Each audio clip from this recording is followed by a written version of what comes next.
Oh, shit. Hello, guys. Merry Friday the 13th. It's Merry Friday the 13th because it's December and it's Christmas time. And we're playing some more Friday the 13th.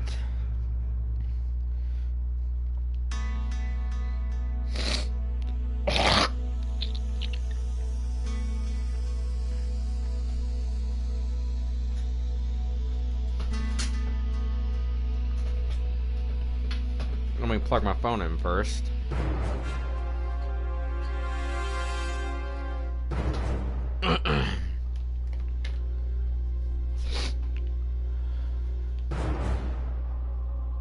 This is the Merry Friday the 13th live stream. What's up, people?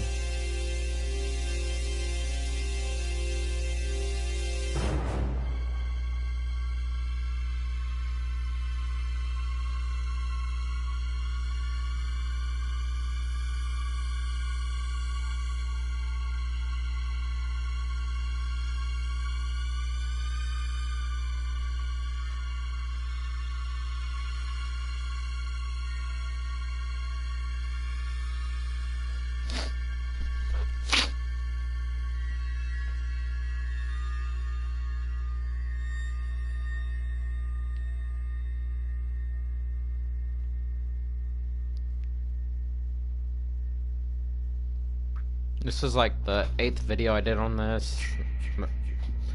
I thought I did more. That's odd. Oi! Yeah, I'm gonna talk for, I don't know, 10 minutes or so. Spend a little time talking, you know?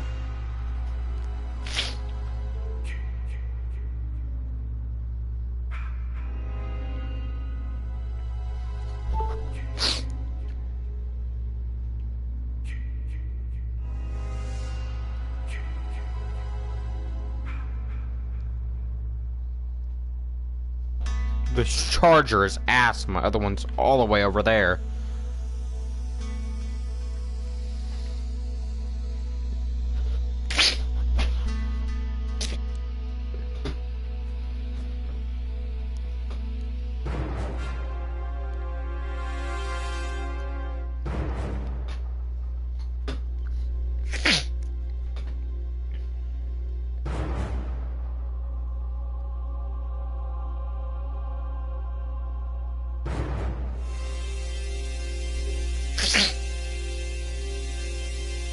What's up, motherfuckers?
Ah.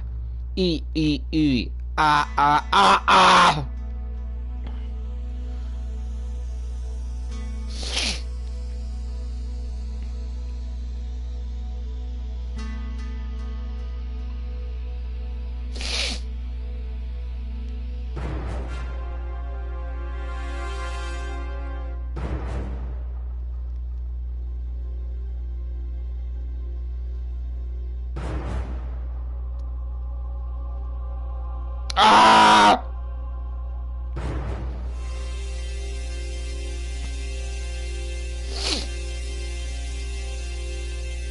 Who else just likes looking at their phone and screaming at it? Ah!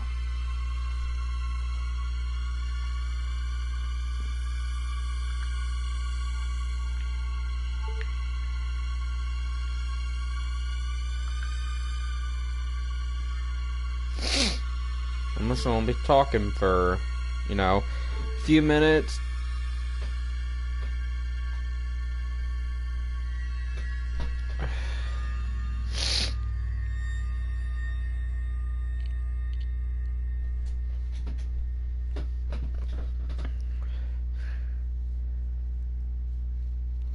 Mary Chrysler.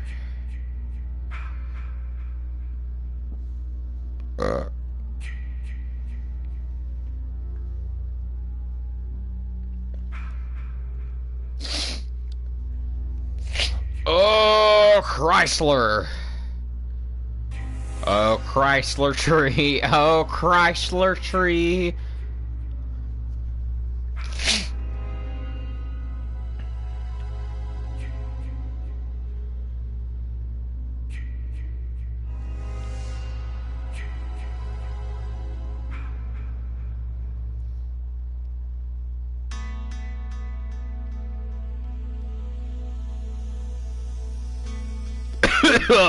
Chrysler. Christmas. Merry Christmas, you filthy animal.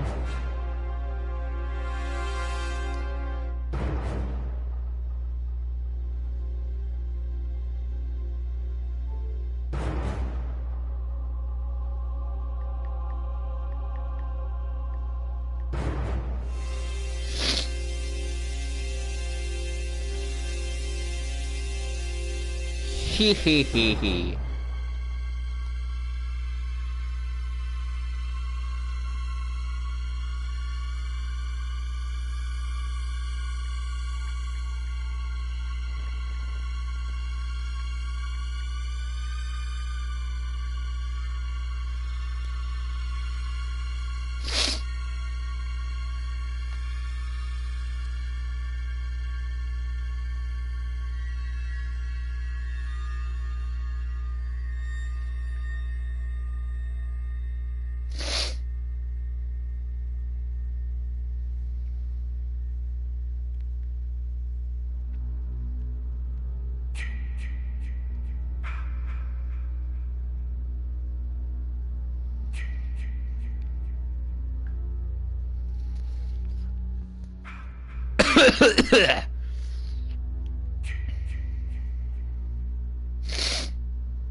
Ugh.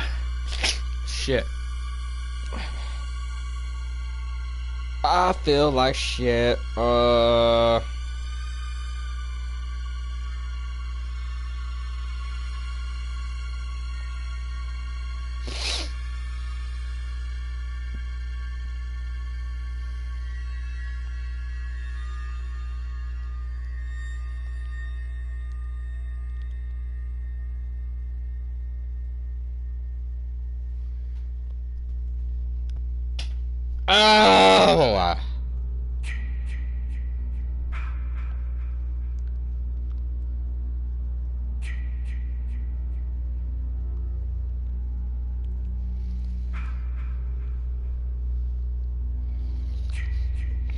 Also, I feel accomplished. I did a video, and the idea I did it before Markiplier did. So take that, Mark. I mean, the paintball thing was different, but the idea in general of reviewing the Impossible Whopper, I did it before you.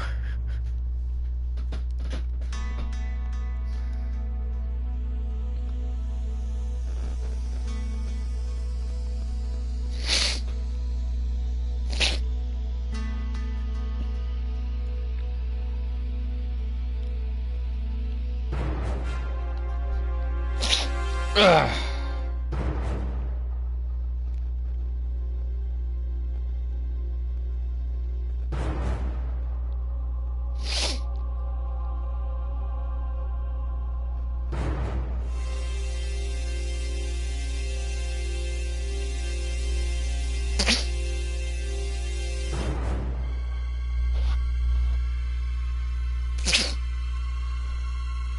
I'm fucking sick. Man, this sucks. Maybe some mints will help.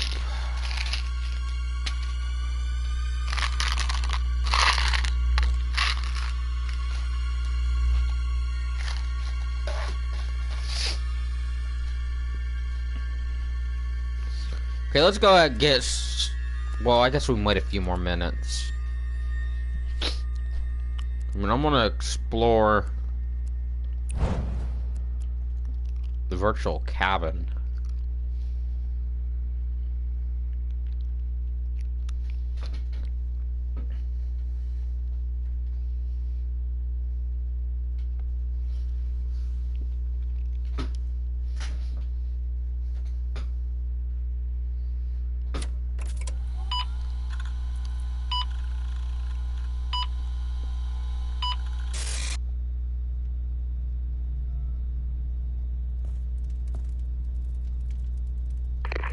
Okay, so did you want to do an intro? Hello. Welcome to the Virtual Cabin. I'm Chuck Brengard, CEO of Ilphonic, and we are the developers behind Friday the 13th, the game, which you are currently playing now. Is there anything you want to say to the fans?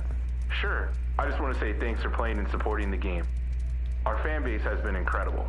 This project has exceeded even our wildest dreams, and that's because of all His mask is right there. I didn't notice that before. So where are we? So this is the Virtual Cabin, 2.0 to be exact. The Virtual Cabin was a way for our backers to check out new art assets and discover a few hidden Easter eggs as we were building the game. It was a really engaging way to show a sneak peek at what we were developing. So, why bring it back? A ton of work went into researching the Friday the 13th films for the game, and we wanted to present a fun way to go behind the scenes and learn more about how the movies in the game were made. Consider this as an expanded virtual museum. A space where you can explore the lore of Friday the 13th and take it all in. Who knows? There might even be a few new Easter eggs to discover. If you go digging deep enough. Sorry, I didn't mean for that to sound so ominous. Okay, so did you want to do it? Okay, so I didn't know what that's what this was.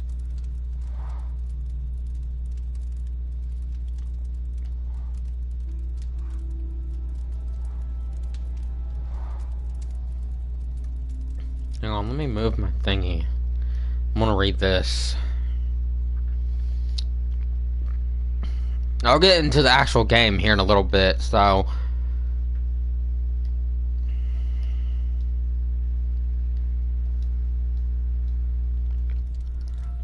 Eric J.R. LaChapa, as part of the Kickstarter campaign, certain high-tier backers could get their likenesses included in the game. One such generous backer was Eric J.R. LaChapa. LaChapa's best two stats are repair, 10 of 10, and stealth, 8 of 10.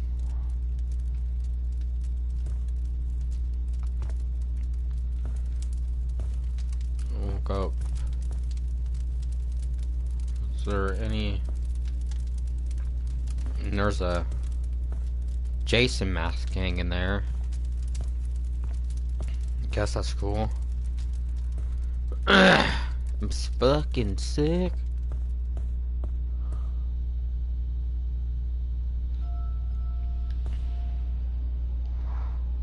release dates. Out of the first 10 films, every Friday the 13th movie has been released on a Friday, but only 4 have been released on Friday the 13th.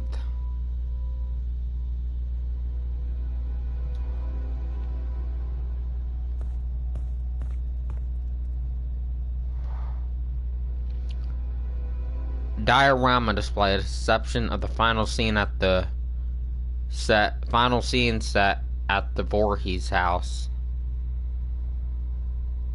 A depiction of the final scene set at the Voorhees house. Okay. Jessica, director Adam Marcus wanted to turn the series back to themes of family. The character of Jessica Kimball is the daughter of Diana Kimball, who is the half sister of Jason Voorhees. Jason, after fuck, I'm sick. After the success of the first movie, Frank Mancuso Sr., the CEO of Paramount Pictures, wanted to make the franchise into a serial, with each movie having a different story. It was reportedly Phil Scuderi, Steve Minasian, and Bob Barsamian who insisted that the sequel have Jason Voorhees. Allie. The role of Allie, a tough member of a local biker gang, was played by an actor named, appropriately enough, Nick Savage. It's a rough movie for Allie. His bike... Was it Ollie or Allie? Whatever. His bike is damaged, his friends are killed, and he gets his arm chopped off before being hatched to death. In an alternate ending, he survives, but that footage, like Ollie himself, was cut.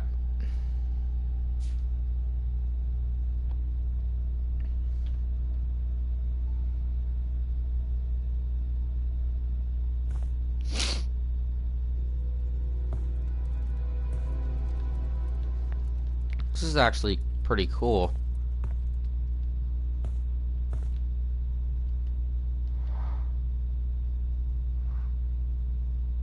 Tiffany Cox and Kenny Riddle, I think. I don't know. This Spring Break 1984 clothing pack DLCs. DLC introduced skimpy swimsuits and a new challenge for the art team of Ilphonic. Wait.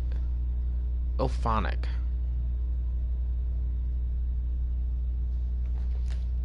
That sounds familiar. Ilphonic. Wait a minute.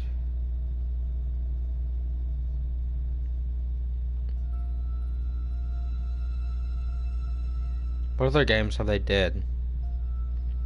Or is it just me seeing it from here?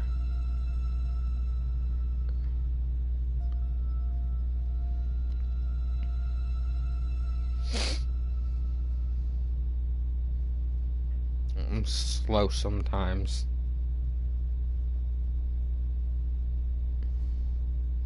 Well, I guess it's just me seeing from here and I'm stupid. Oh well. Back to reading. In an interview, art director Cole Grace stated, "We hadn't built the system originally from the function fun."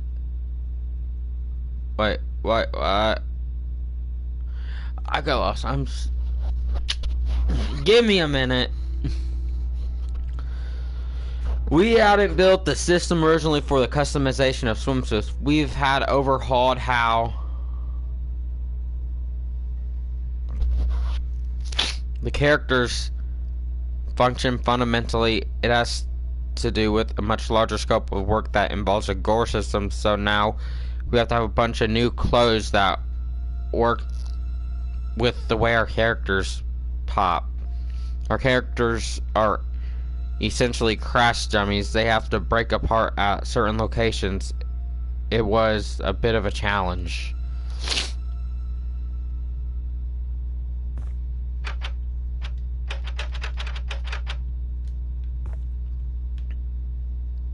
Why?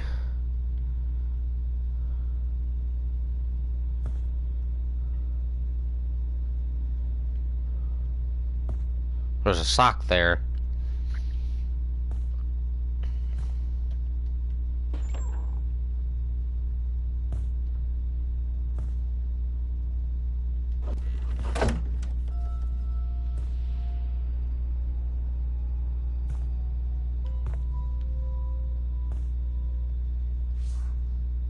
Red Bandana. In Friday lore, Steve Christie is the entrepreneurial son of David and Louise Christie, who owned Camp Crystal Lake at the time of Jason's drowning. Steve takes it upon himself to renovate the camp and reopen it. By fixing the camp, he draws the murderous ire of the killer, still reeling from Jason's death. Who knows, if it hadn't been for Steve, perhaps Camp Blood would have remained dormant and the world would have been robbed of one of its greatest fictional villains.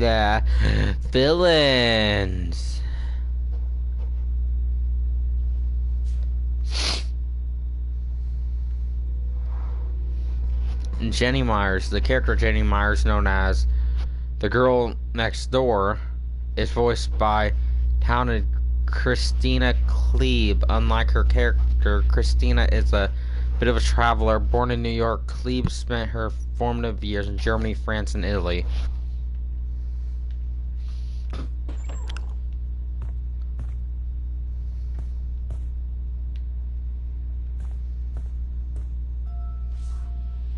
A wine bottle. After hooking up with Tina, Crispin Glover's character Jimmy goes downstairs for a celebratory bottle of... Oh, I know what happens here.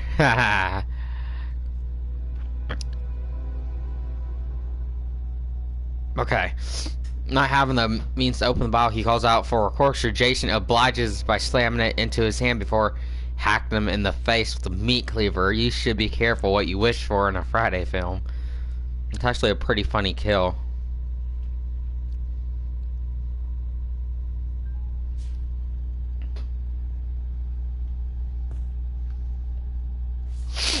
The Big Apple.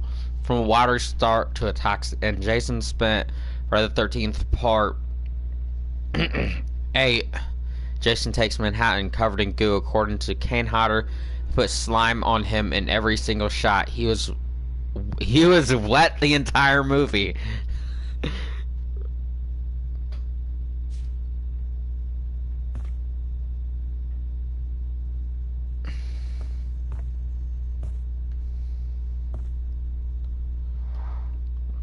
Deborah Kim. Friday the 13th, the game features a wide range of voiceover talent. The counselor Deborah Kim is voiced by veteran Christina V, who has helped voice many popular animated and film projects.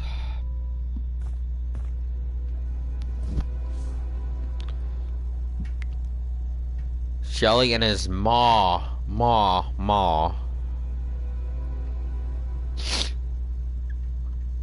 Larry Zerner played the role of a fan favorite Shelley in Friday the 13th Part 3. In the movie, Vera, played by Catherine Parks, is on the docks at Crystal Lake when she finds Shelley's wallet. Inside is a picture of Larry and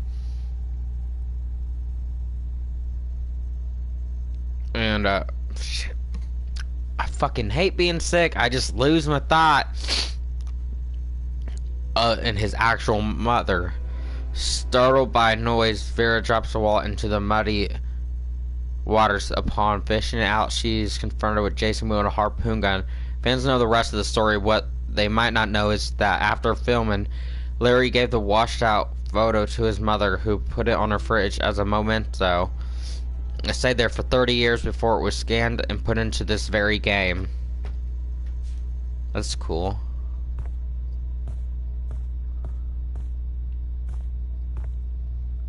Banana. Floppy banana.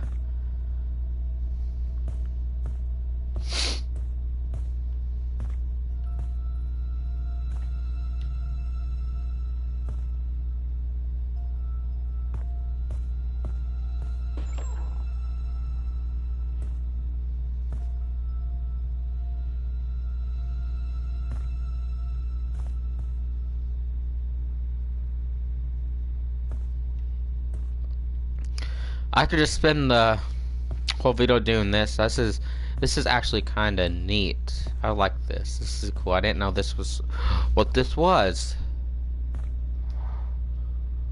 Okay, I already looked at this. Okay, we can Go out the door, or look at this. Oh wait, I'm gonna go upstairs. That song that plays during Crispin Glover's idiosyncratic dance is Lions. Love is a Lie. However, during filming it was AC/DC's Back in Black that was played on set. In an interview, Glover recounts the scene that was the dance I came up with for it. They did not use Back in Black in the soundtrack. It was certainly an unusual way to dance to that piece of music, but the motions of the dance fit properly to that song if it is correctly sings. Fuck.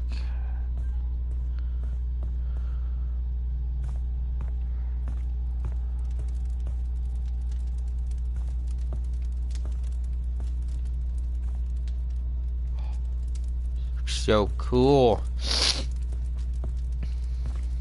All the stuff over here. I want to get everything. Novels. Friday the 13th is more than a movie franchise. There's also a television series, a comic book miniseries, and 4 novels today.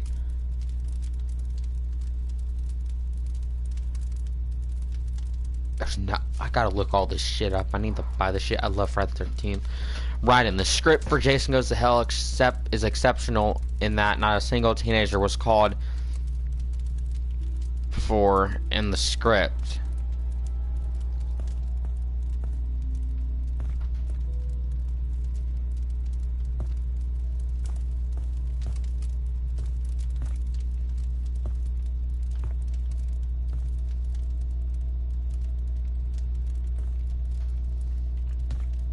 Wait a minute.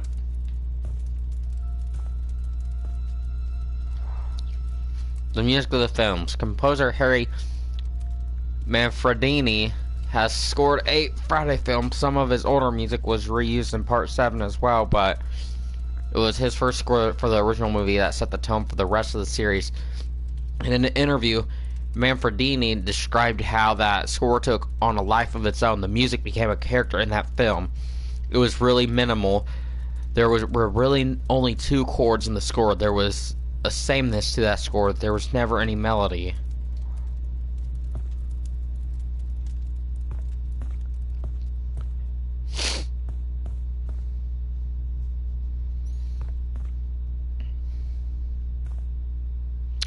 Chad! Bugsy Wilson and Chad Kensington. Since the inception of the project, developers knew that Friday the 13th experiment had to be multiplayer to capture the magic of the movies. The multiplayer experience is what got us the license, said co-creator Ronnie Hobbs. Sean S. Cunningham saw our game, saw that it was multiplayer and it could essentially play out like a film. They've been wanting to make a Friday the 13th game for a long time, too, but all they were ever pitched was were single-player games.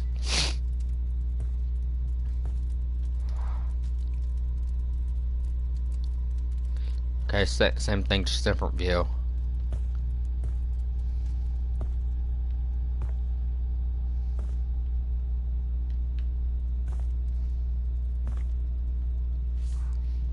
Travel brochure. The original draft of Rob Hatton's script had some ambitious plans, including a boxing match in Madison Square Garden, crane shots in Times Square, and chasing across the Brooklyn Bridge. The budget, however, quickly became an issue. Ultimately, much of the movie was filmed on a ship named the SS Princess Patricia. In Vancouver, leading many... Wait, that wasn't in a sentence. Oh, stupid! SS Patricia in Vancouver, leading many in the cast and crew to dub the movie Jason Takes Vancouver. Vancouver. Wait, did I say that right? I'm stupid!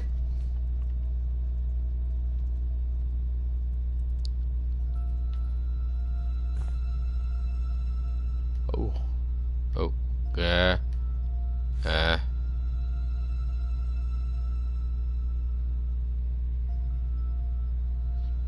A Long Night at Camp Blood 2. The screenplay for the original Friday the 13th was initially titled A Long Night at Camp Blood. Director Sean S. Cunningham, however, had always wanted the name of the movie to be Friday the 13th.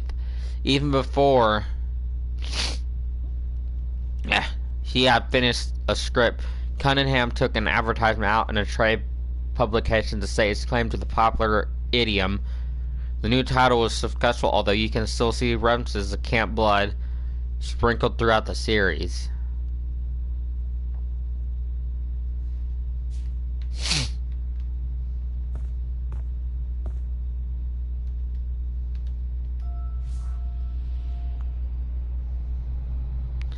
Reckless Reggie Part 4, Roy's Revenge. If you didn't know, Reckless Reggie is the little boy from the one where they're at. It's the one where Jason's not the killer, it's that paramedic guy. And there's a little boy, and then there's Tommy or whatever. That little boy or whatever.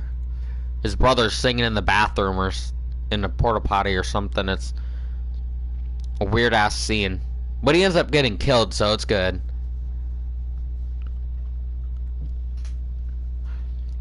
Playing one of the few characters of 5 of Friday film, Shavar Ross played the heroic tractor driving youth Reggie in Friday the 13th Part 5. Yes, Part 5.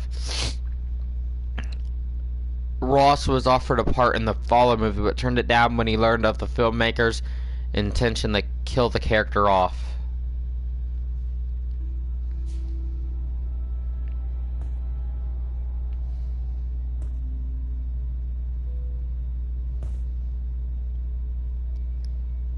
And I'm just waiting for a jump scare. I feel like something douchey like a jump scare will be hidden here.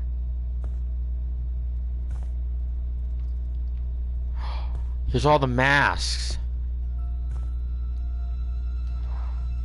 Mask Play, a collection of masks that Jason wore from the Friday the 13th series.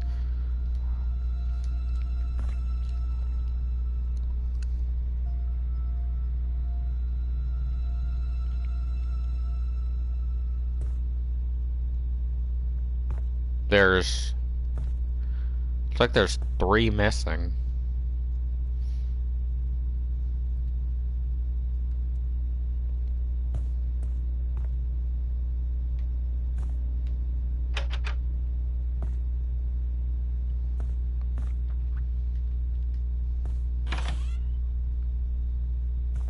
Oh.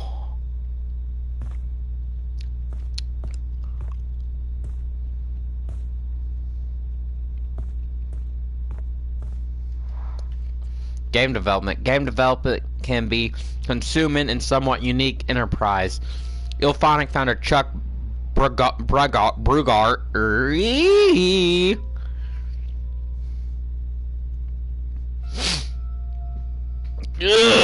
I hate being sick. Fuck my life.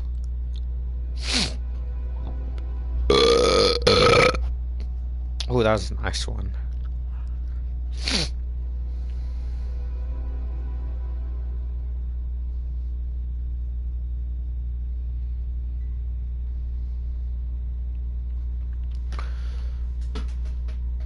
Okay, described what it's like to be developing a slasher game in a conventional work environment. The funny thing is that we're in a high-rise building. We're right in the elevator with people who have no idea what we're talking about. Yeah, the pitchfork needs to go a little bit farther for the eyeball to come out and hang in the blood too. And we turn around and there are people huddled in the corner.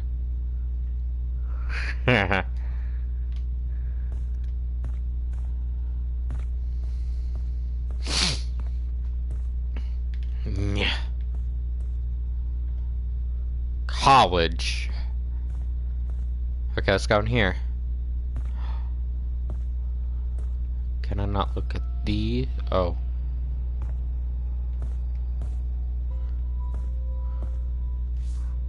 Pocket Knife. The MPAA Ratings Board, Motion Picture Association of America, and the Friday the 13th franchise has long had a cat and mouse relationship. Director John Carl Bulucher or something has publicly vented his frustration with the amount of footage that have to be cut to attain an R rating. For Blitcher something, the gore had a purpose, comparing the removal of it to be like telling a joke without the punchline.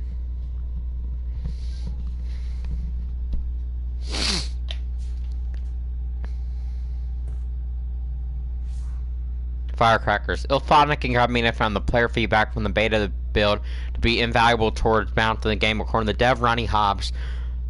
Developer Ronnie Hobbs, if you don't know what dev means.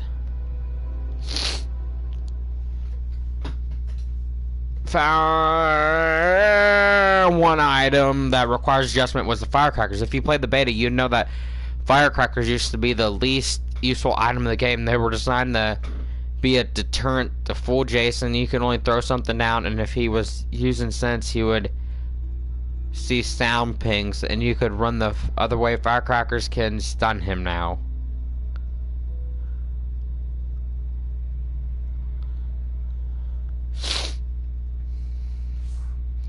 Pig Splitter, like the movies that preceded it, the Friday the 13th game has had its own problems with censors. Germany's ratings boards, the USK, found the game so violent that they rejected the game at launch. Fuck you, Germany. You don't know good content, do you? Med Spray. After menacing the crew of Grendel, Jason is shot to death by Android. This is the Jason X. Jason is shot to death by Android KM14. With a half body and half a dead, Jason falls. With a half a body and half a head, Jason falls onto a nanomed bay that super heals the killer with future technology. Jason is reborn as Uber Jason. Same bloodthirst but deadlier, nearly indestructible, and with limited movement for the actor Kane Hodder, who plays Jason the most times between all the movies, and he is the best Jason. He should have been in Freddy vs. Jason. He wanted to play, but stupid directors rejected it. The full bodysuit looked sharp, but had a limited range of motion on account of all the metallic pieces.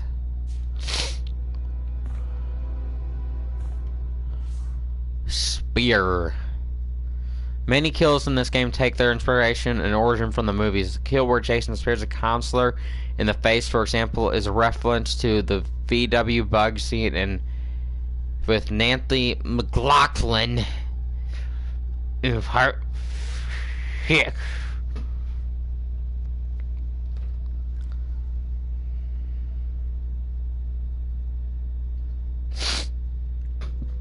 I'm so fucking sick, man.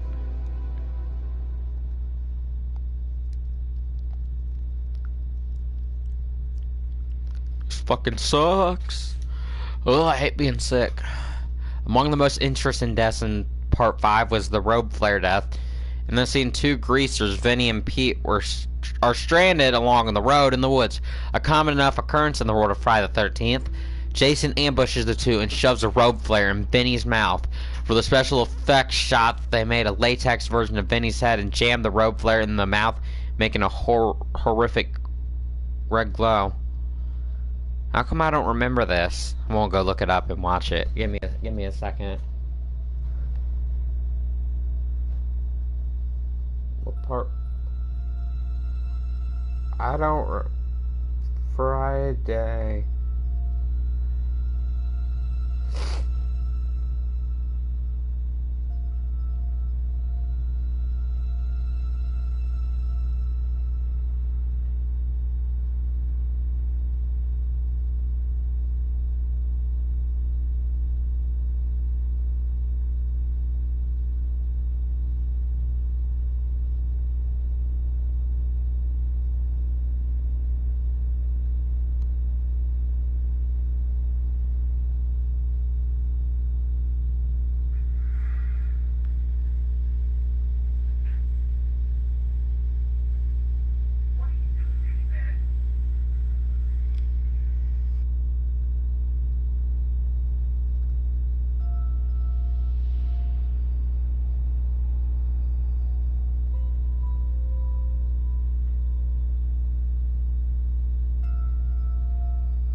Oh, that.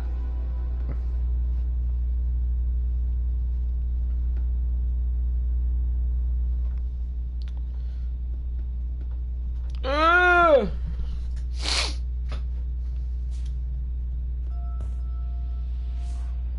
Spray paint. Turn the sequence for Jason chases Rennie and Sean in the subway car. Two spray painted slogans are clearly visible. Jason lives, Quayton lives. The first is the tagline of the 6th installment, and the second is a shout out to the band that director Rob Hedden was in as a youth.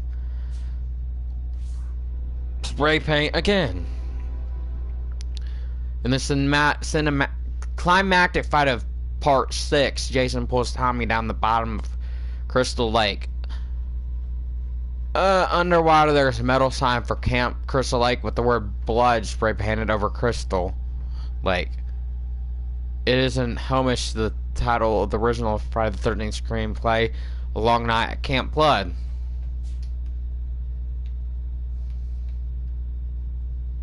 Oh, hey there.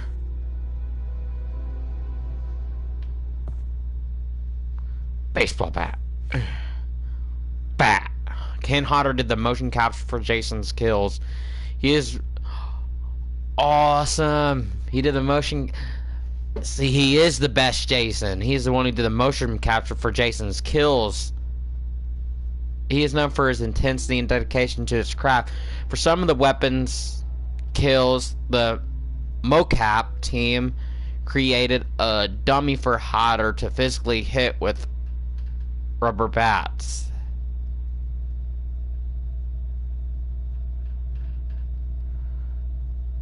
I lost my place. According to developer Ronnie Hobbs, a problem quickly arose. That dummy didn't last a week. Every morning the prop people would be duct taping it back together because Kane would just beat the shit out of it. See, he fully dedicates to the killing. He's the best. Told you so. No, I don't want to look at that again. Tom Savini. He's awesome. With special effects. Whose guidance helped shape the kills in 2 Friday movies, as well as Friday the 13th the game, always anchored his special effects in the real world.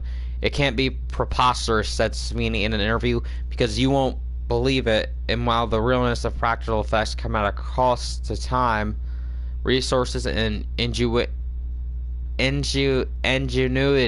for Savini, it was always worth it. Did I scare you? That's what I do.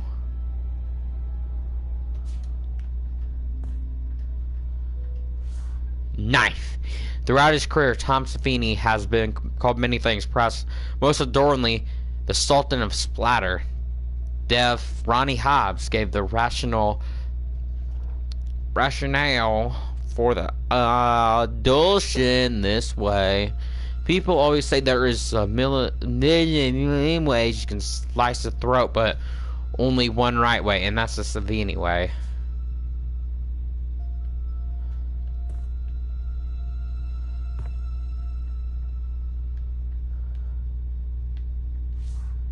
Trap.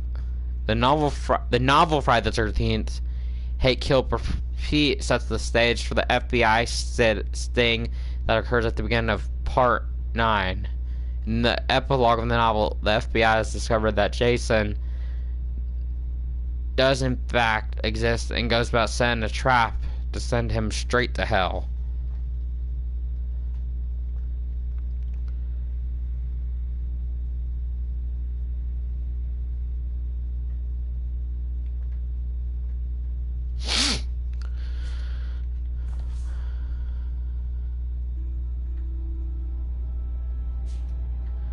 I need to read these fucking novels.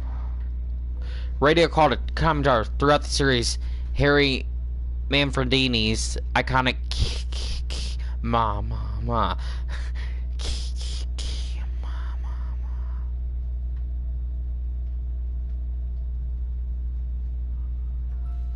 has been used to underscore Jason's presence. In Part 5, this sonic moniker is subverted.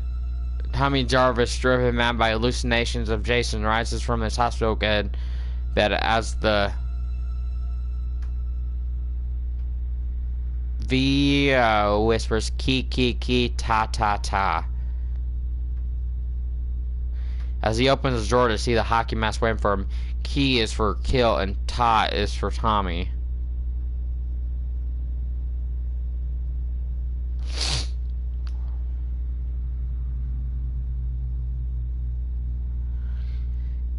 If you've been drinking, get behind the wheel.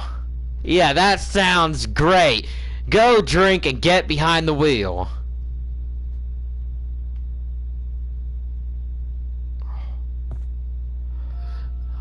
Oh, it's the mask when Tommy is little.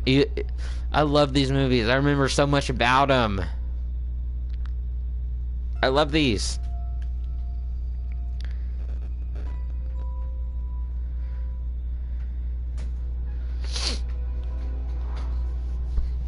Tommy Jarvis's death. The role of Tommy Jarvis is one of the few reoccurring my hair reoccurring protagonists in the series. Showing up in 3 movies. Count them. Wait. You can also count the one movie. There's this one movie. You can find it for free on YouTube. It's really good.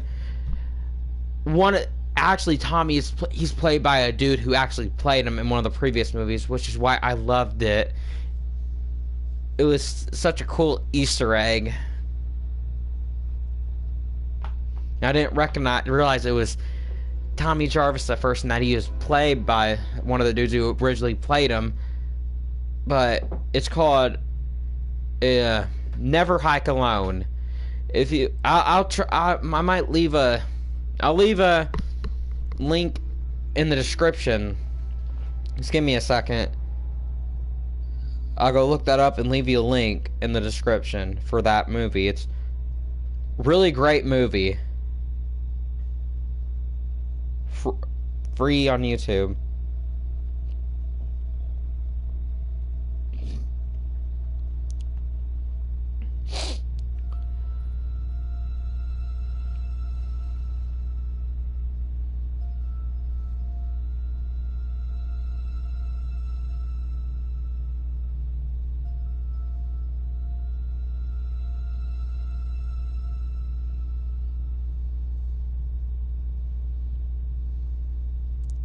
Okay, let me see if that worked correctly. Okay, let me see if that.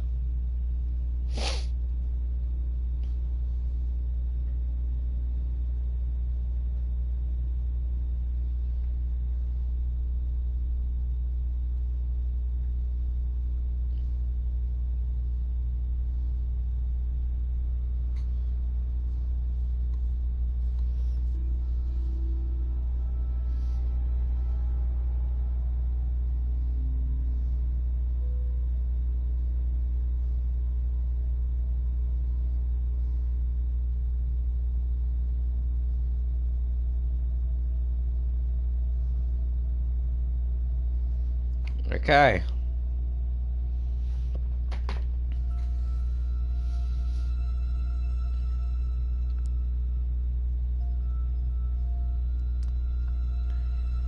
A recurring protagonist in the series showed up in 3 movies. 4 if you count the fan film, which I count it. I'll be played by 3 different actors. Young Tommy's interest in mass serves as a homage to Tom Savini, not Sam Savini.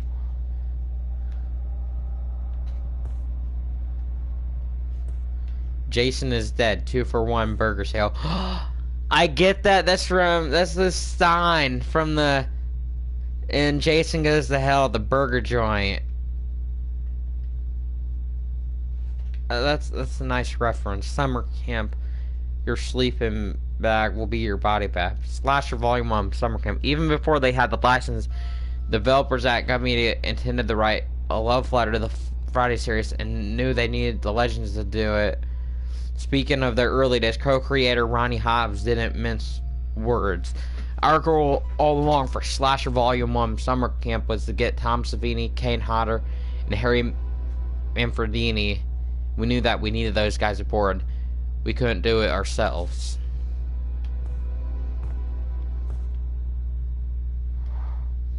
Archery target. In the original movie, the role of Brenda was played by Lori Bartum. The audience introduced her character as she is moving a large archery target to the range. As she places the target on the easel, a foreshadowing arrow shot by prankster Ned whizzes by her. Late in the movie, Brenda is thrown through a window. As it happened, it was not Lori Bartman who did the stunt, but Tom Savini who played the flying teen. Pitchfork. Besides Bill's impalement in the original Friday, there have been several characters that Jason affixed to walls or doors or even rafters. The biker gang character Fox, played by Gloria Charles, was impaled in the neck with a pitchfork and left to hang from the second story of the barn. The pitchfork was real, but made so that the two prongs in the middle were collapsible.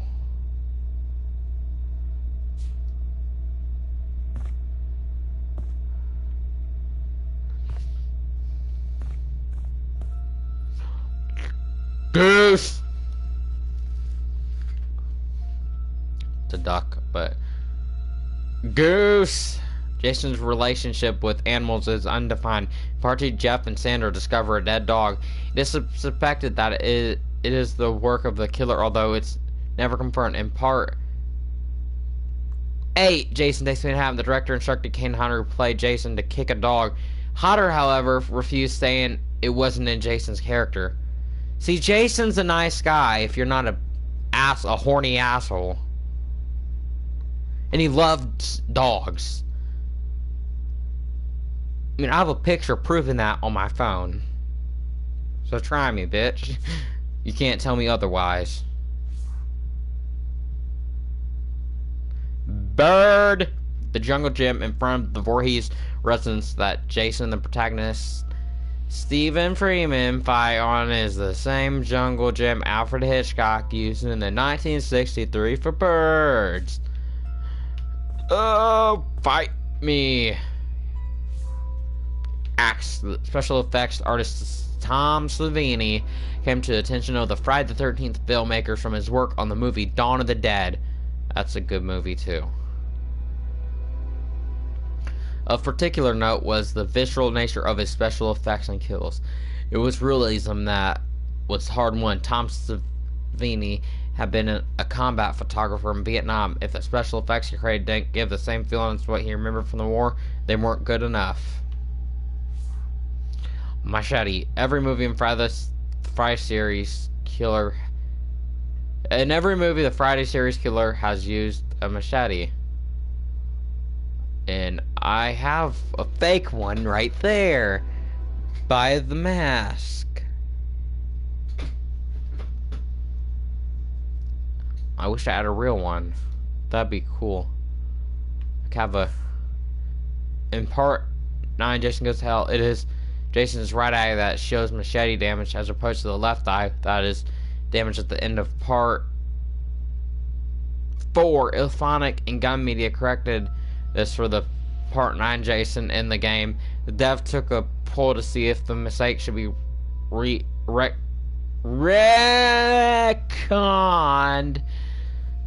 or let be. The verdict was that it should be fixed. Many at Gun, including Wright Hobbs, were still conflicted. There were some people that wanted it to be fixed, but if we didn't, we couldn't live with ourselves. Well, thank you for fixing it. That's cool. Hand-operated weapons. Prefer manual weapons like axes. Jason has never used a chainsaw in the dispatching of his victims. A chainsaw was, however, used on Roy at the end of part 5 in the climactic barn scene. Pam, played by Melanie Kinnaman, fights off her attacker with a chainsaw, slicing his shoulder to the bone.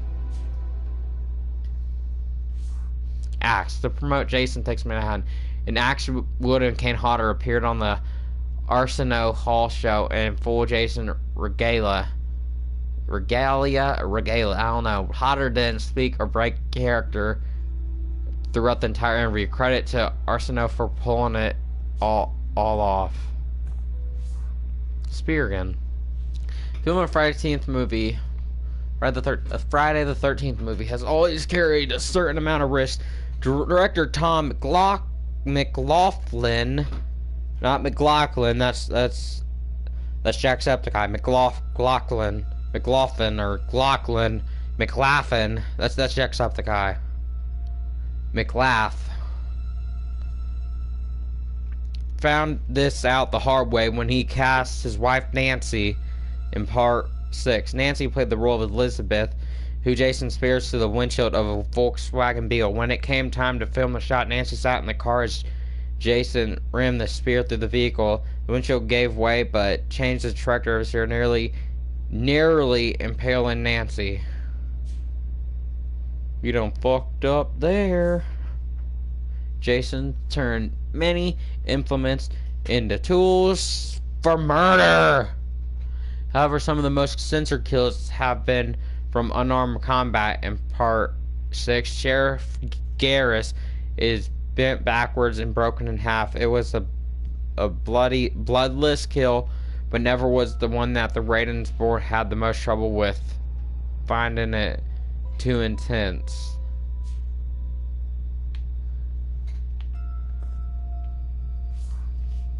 Filming Friday the 13th can be a risky affair. During the final sequence of Part 2, Jenny, played by Amy Steele, is defending herself from the pickaxe-wielding killer. In one of the early takes, Steele, armed with a machete, sliced stuntman Steve DeCawiz's fingers, sending him to the emergency room. Once he returned, Cawiz's filled the remaining takes with a prosthetic covering his hand. Wait, did she slice his fingers off for this cutting? Oh, okay, I understand what happened. He's using the hand to protect his own hand. Pan!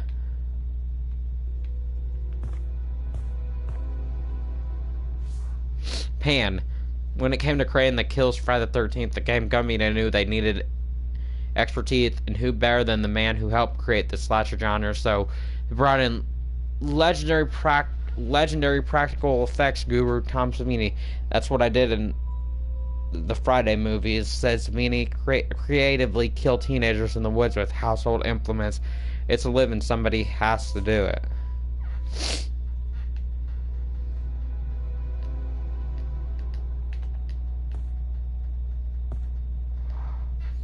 Crystal Lake location. No two Friday the 13th have filmed Crystal Lake at the same location. Bad. Like other movies in the series, Part 2 had a difficult time receiving an R rating from the Motion Picture Association of America. An extra rating was only avoided once 48 seconds of the have been trimmed. One scene that raised the ire of censors particularly was the murder scene of Jeff and Sandra impaled by a spear while having sex in a bed.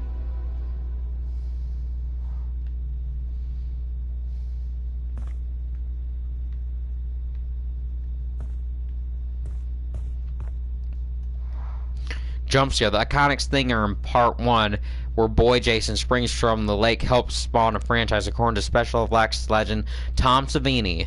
The origin of the scene started as a conversation he had with director Sean Cunningham. Savini had just seen Carrie and got impressed with the stinger at the end. He suggested that once the killer had died and the audience was relaxed, boy Jason should jump out of the lake and attack Alice. Cunningham agreed, and the legend was born.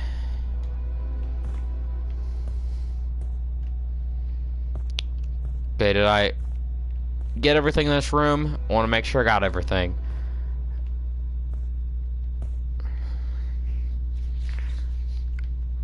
It's actually a pretty nice way to sim Friday the 13th. Just look at little facts about the movies. I'm really expecting a jump scare, like, please don't jump scare me. I don't know why, but I'm expecting a jump scare.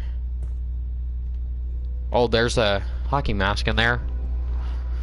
Child's Rocking Horse. One differentiating element of Part 6 is that it is the only movie in the series to feature children at the camp. The decision was purposeful choice on the part of director Tom McLaughlin to raise the stakes and set the audience at the edge.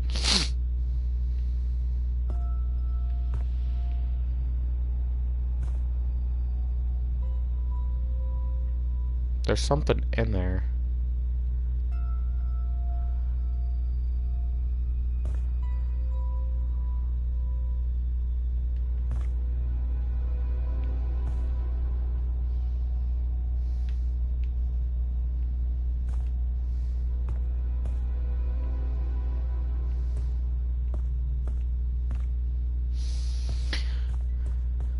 I think we got everything in here. Let's move on outside. Can I not?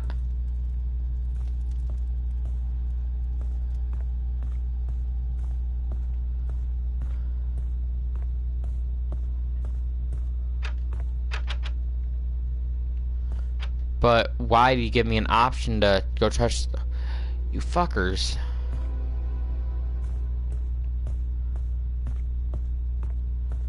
Can I not go outside? I see. If I look out this window, there's someone out there. Can I not go outside?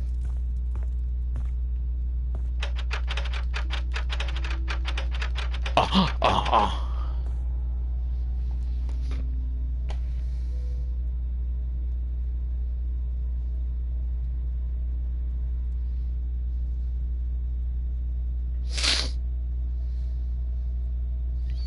There we go. I spent the first hour just looking at behind the scenes stuff, which was pretty cool.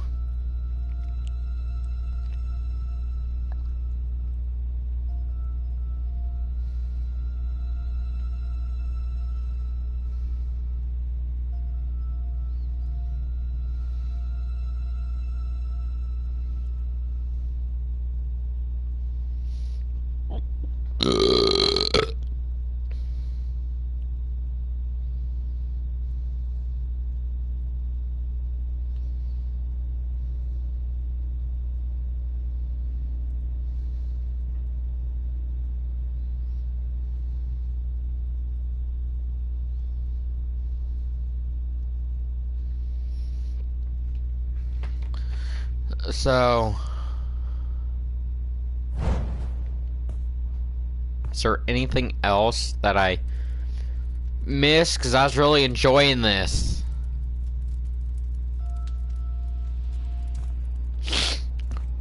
I can't believe I can't. I swear, before you could go outside.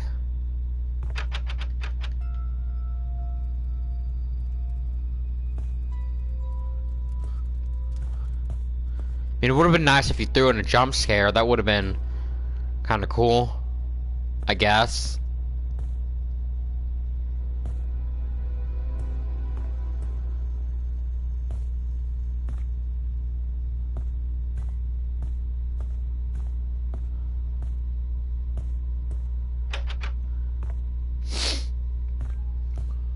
Oh, wait. Automobiles of the films, from the Jeeps in the original movie to Megan's Hot Rod in Part 6.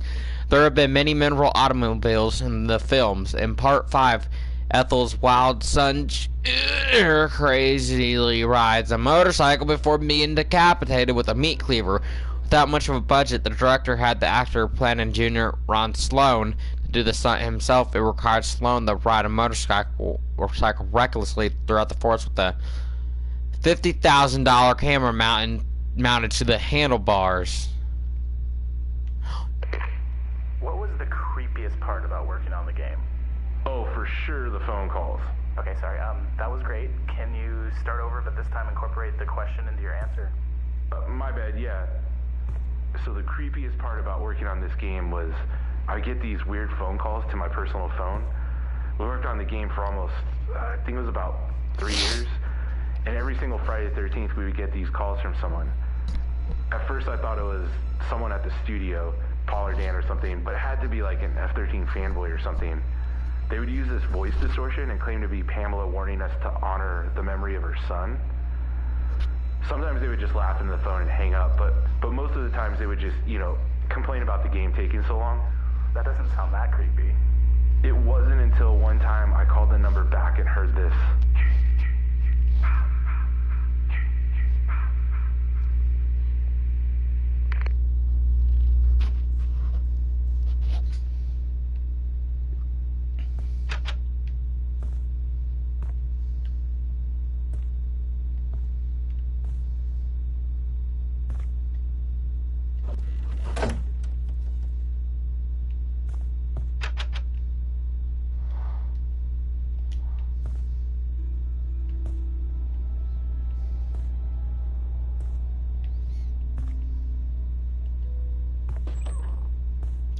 Hit me in the face. I didn't see that before. Is there little things talking about it? Like, it's hidden all over the place. I want to go look some more because I didn't see those. Who knows how much. I missed that. Wastes the budget. Julius and Jason's boxing match on Friday the 13th. Part A, Jason Takes Manhattan, was scripted to take place in Madison Square Garden, but for budgetary reasons ended up taking place on a roof in Vancouver. The boxing, however, was not lacking for effort.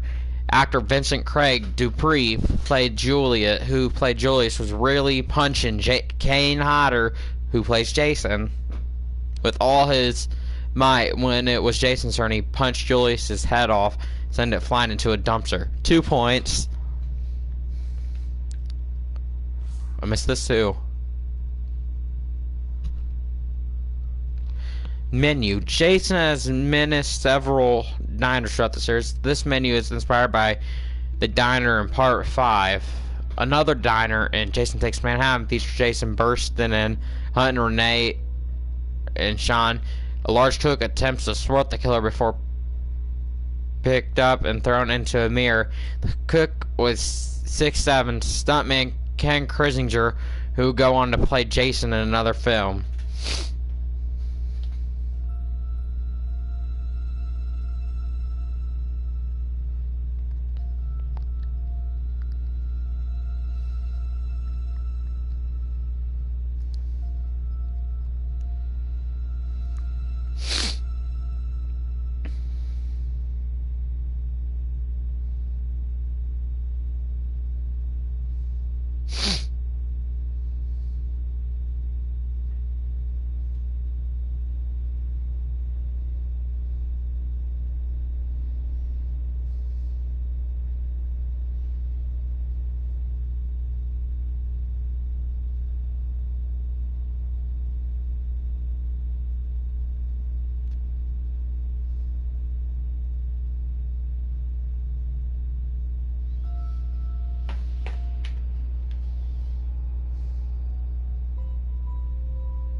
Make sure I didn't miss anything else, because I'm gonna get all these little secrets.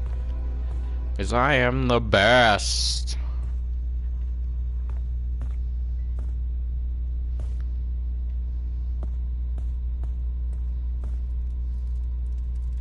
There's a t-shirt right there.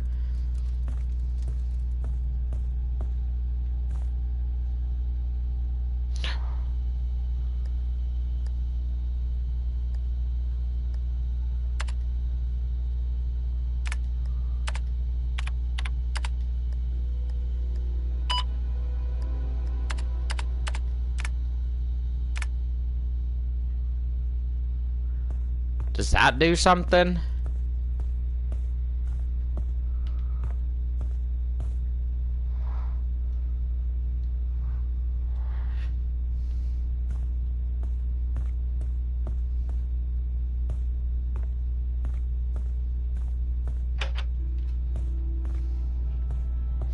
Can I even... Well, look this up. Can I... I'm wondering if I can, because I swear I've seen people do it before. I like this. This is just nice, relaxing. Learn about Friday the 13th on Friday the 13th, you know.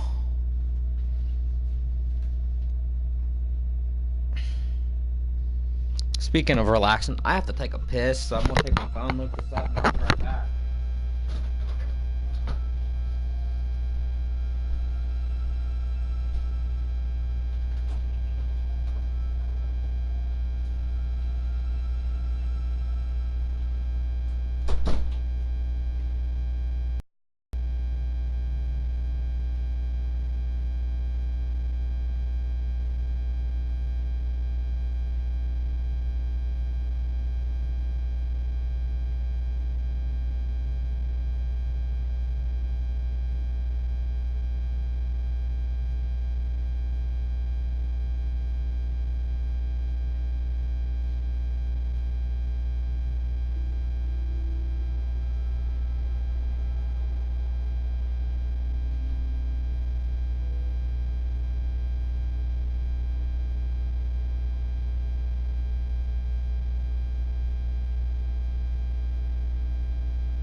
I think I figured it out, guys. I found the first step.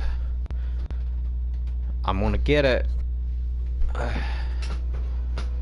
Okay, gotta go change the date first.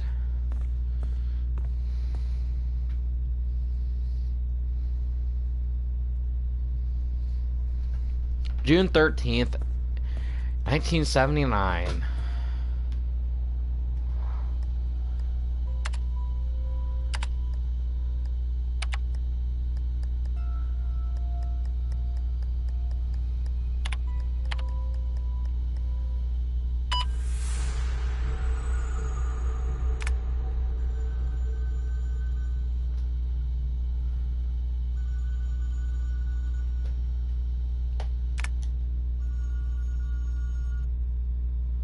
Okay.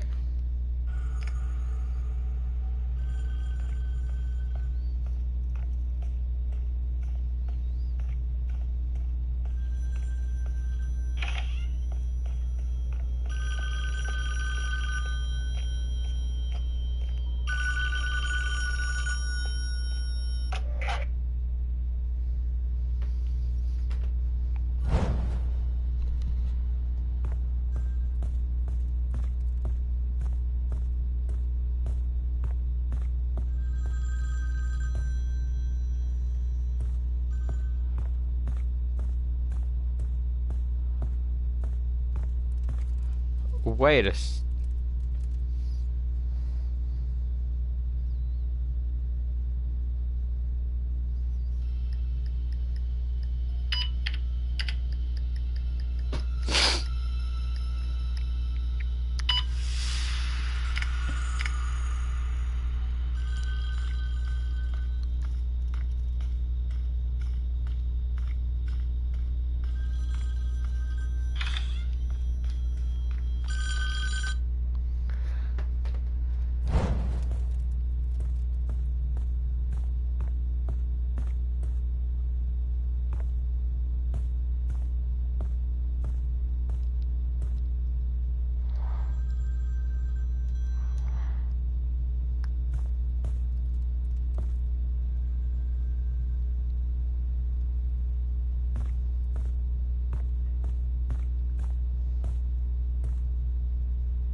We're getting somewhere.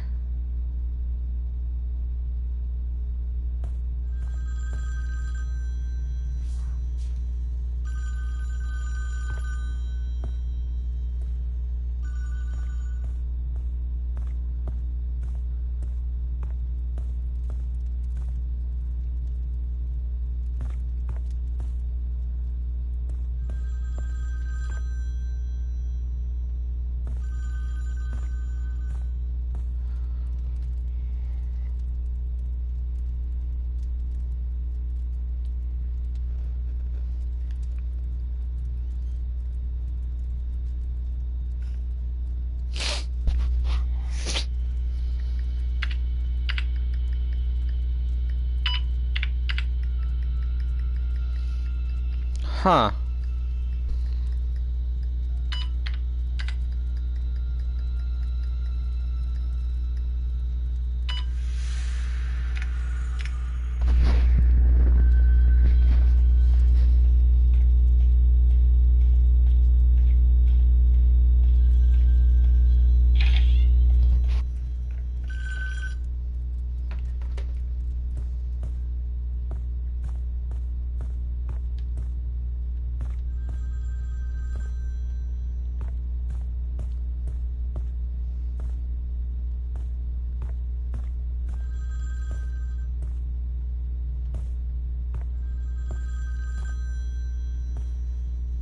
There should be a door right here.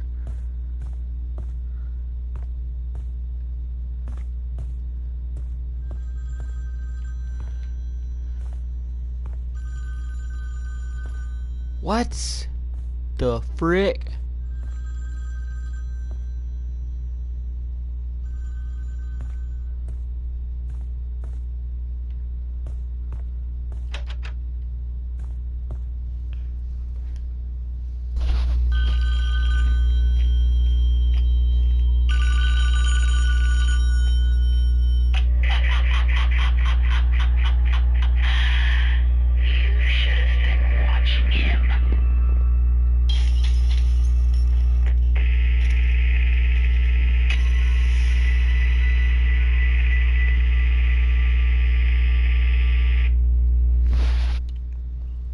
I want to be able to do that.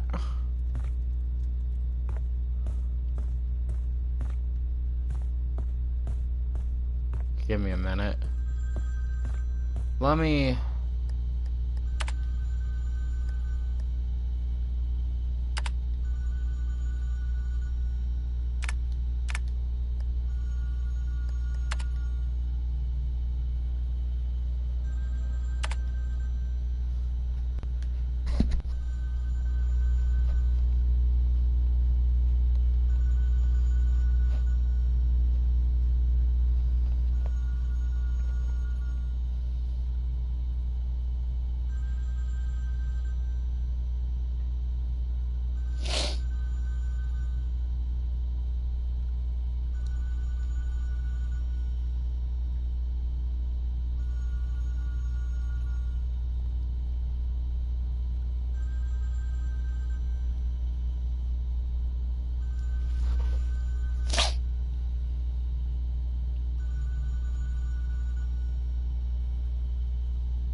Hello everybody, Z3KO Trinity here. Today I'm going to be showing you guys how to beat the first full part.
Yeah, guys, I got it.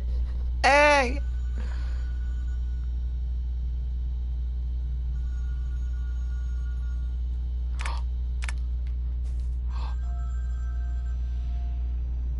Yeah.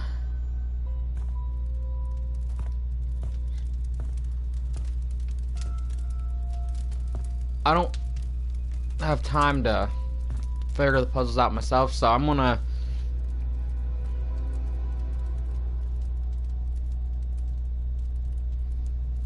have a person do it for me. Thank you, person on YouTube. But you'll download 1.1, which will give you the ability to crouch, ability to pick up stuff, and this is where you take off. I can pick stuff up.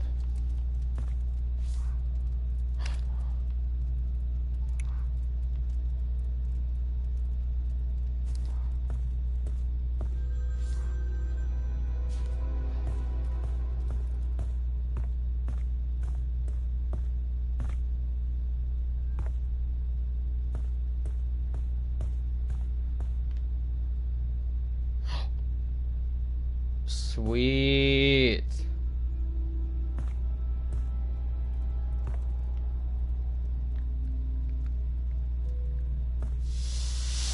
Oh God.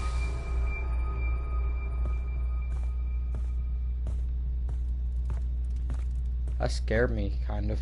Yeah, let's watch this dude. Now, you see these figurines right here. There are a total of four puzzles. Oh, that actually scared the shit out of me for a second there. Ha! There's a total of 4 puzzles that you have to do. And here is how I'm setting it up. Actually, that's incorrect. Alright. There's this puzzle right here, which I'll show you in a minute. Right now I'm going to show you guys.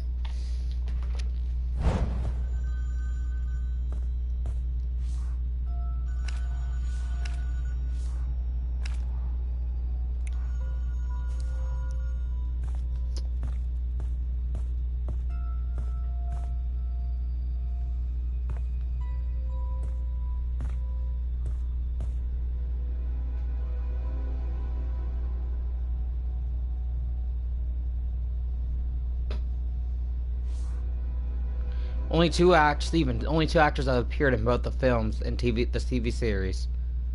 John Shepard and John D. LeMay, who plays Stephen, both are named John, and both improbably survive.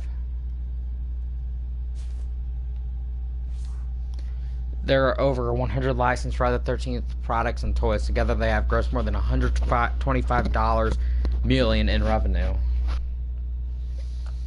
Okay, let's pause you and listen to this dude. The one right here. Okay. There's like a figure like that you put there. That Jason. Okay, that's Ollie. We pick you up.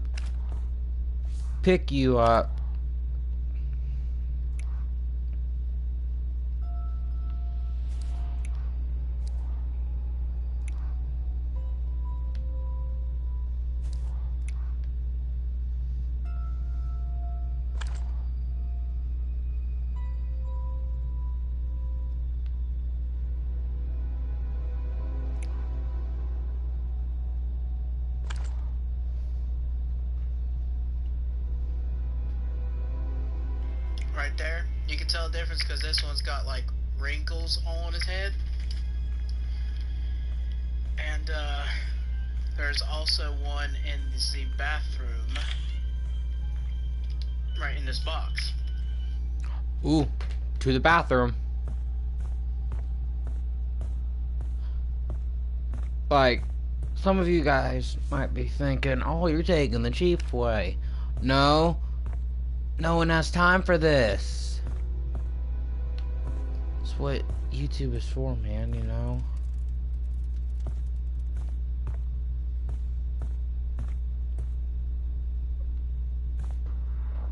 Oh, I farted. Which is the girl you need to put at the very end.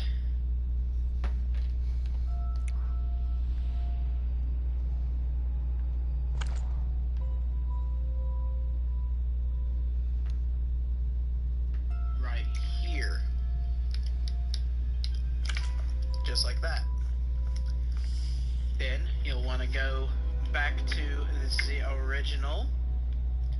And Jason is always in the middle. Then you got the guy.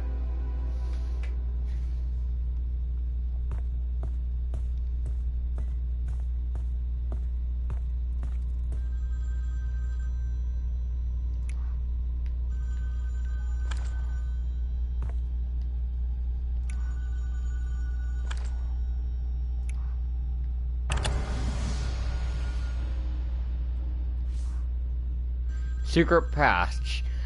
I always said any of the films that did as Jason, I would always warn the actors, and they always thought it was a kind of joke, but I was very serious, saying when it comes to time for your death, it's not going to be easy, it's not going to be comfortable, it's going to be a little rough. I'm not going to hurt you, but it's going to be a little rougher than you expect. And sometimes they were quite tentative about it, but then when they saw the final product, oh, I'm so glad you did it like that, because it looks so much better, kind of hotter. Friday the 13th, the game Kickstarter video, October 13th, 2015.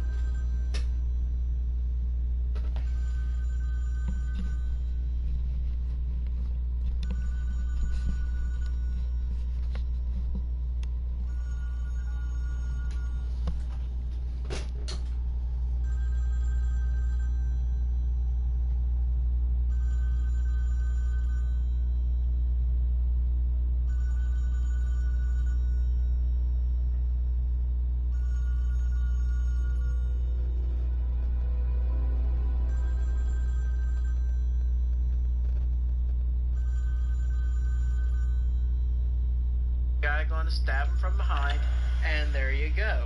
That's puzzle number 1 done.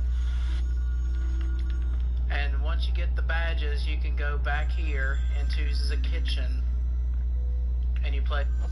That's how you open it up. Give me the badge. To the kitchen.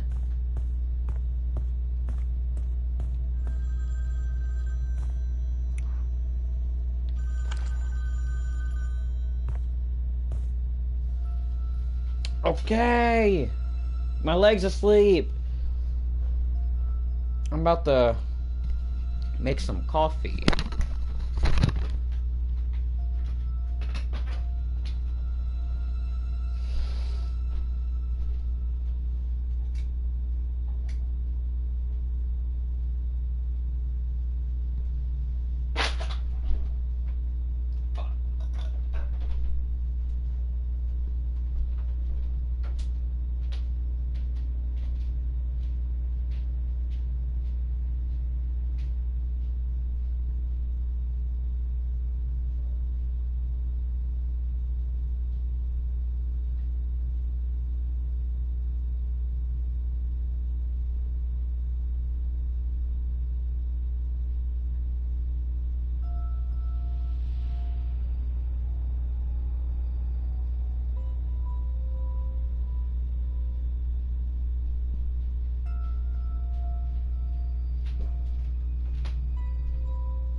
I'm not gonna drink coffee, but I'm gonna drink nog.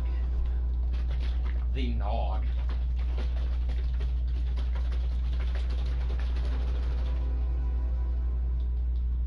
Love eggnog.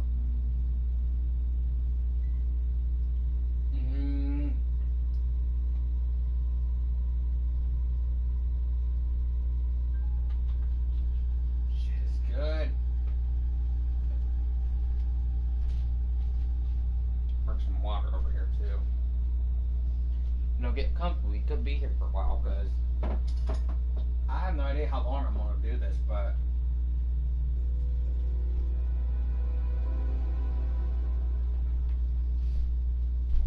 I just won't get myself.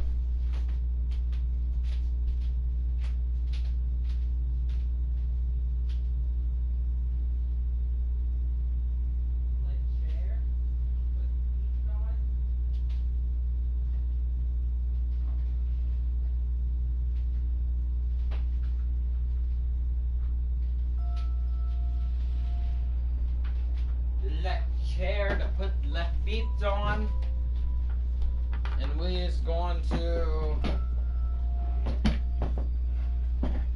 have a banging time.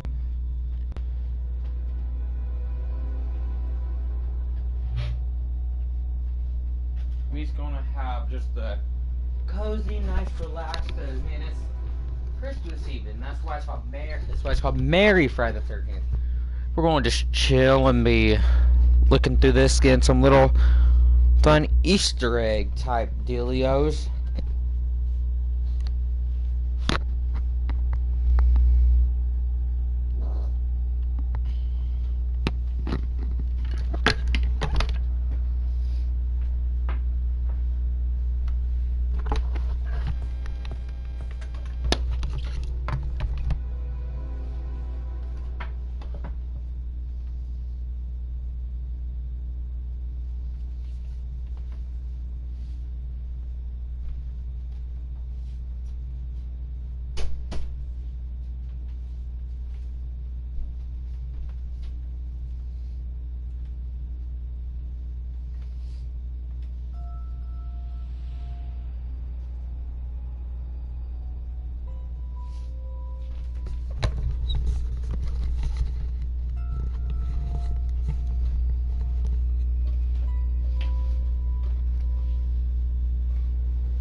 Okie dokie.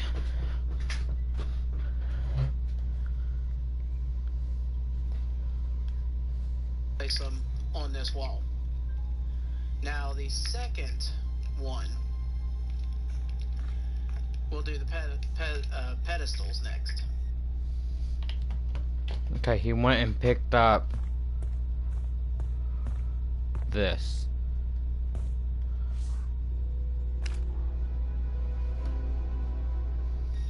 We just got a bandana from the bathroom. Go back to that room.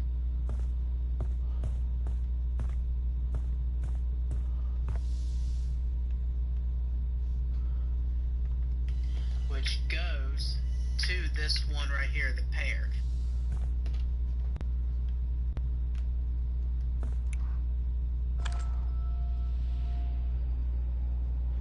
Not you.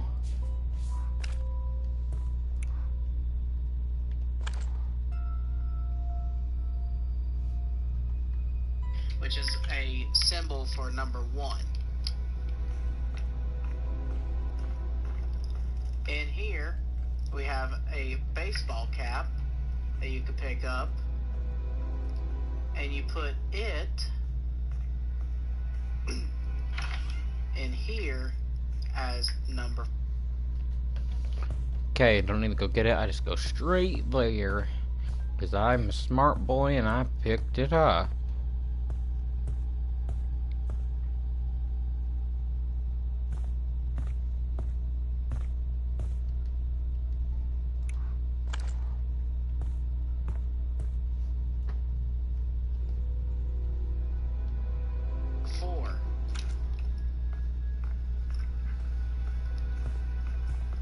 Then you'll want to go back in here. Onto this desk is a sheriff's. Okie dokie.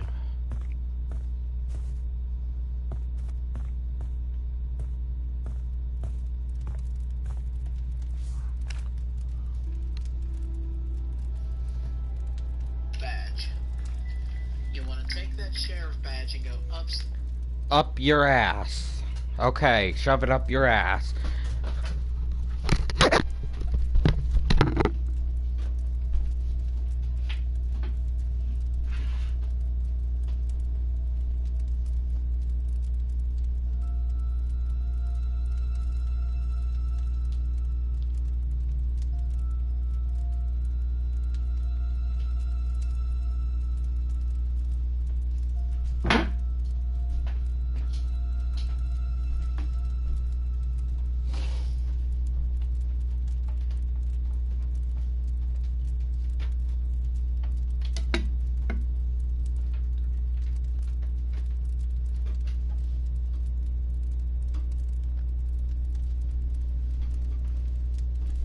Need another drink of Nog first.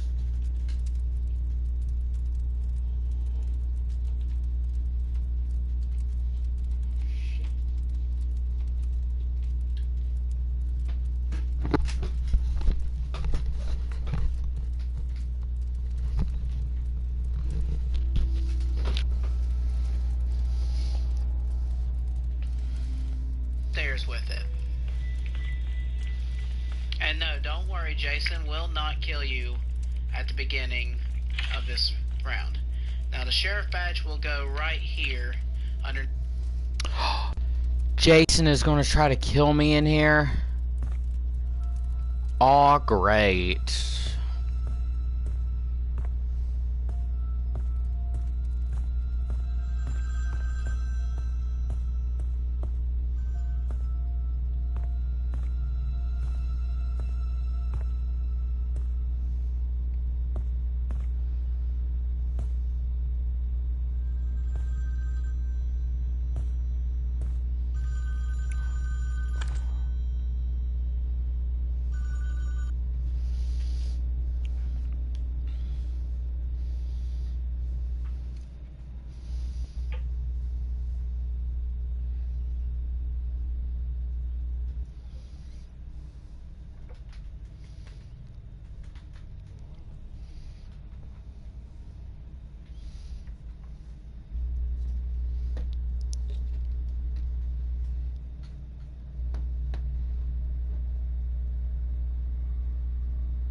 Underneath the two turtle doves, or whatever the fuck they are.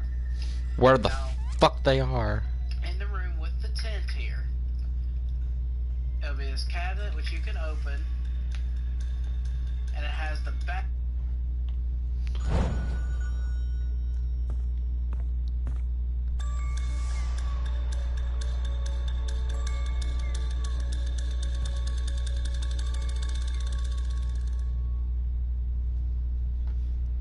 Badass spider from the 5th movie, which is badass as hell. And in this box is a yo-yo. You Okay, yo-yo.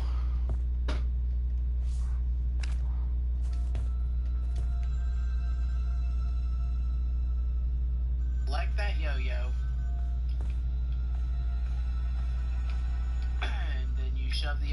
your ass. No, I'm just kidding. Here, Then you shove the yo-yo up your ass.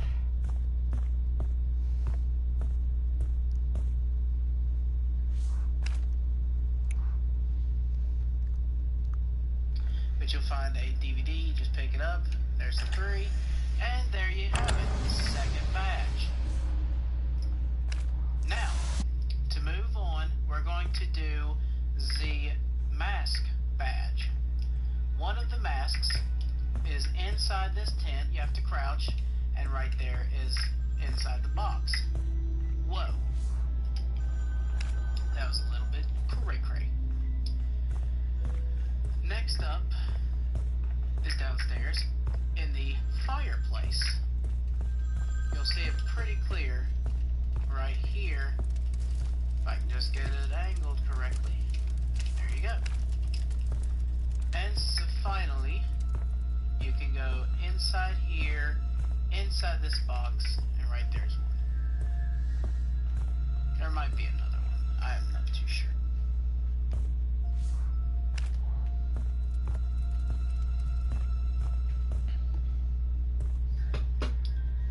I think that was it. Let me see. Just in case. Pretty sure that was it, though. Alright, we're going to go upstairs. First off, we're going to drop that badge off. Then we're going to go upstairs.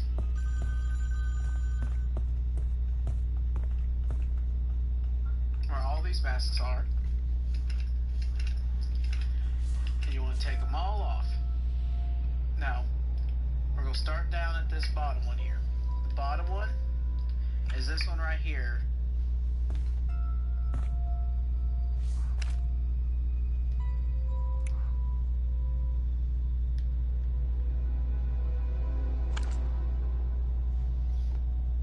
This really deformed looking mask. At least I'm thinking that's the right one.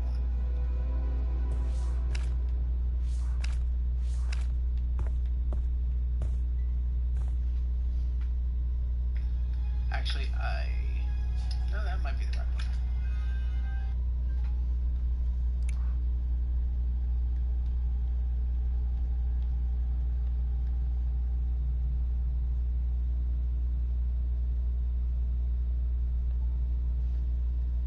Then you'll want that one from the Jason Goes to Manhattan movie.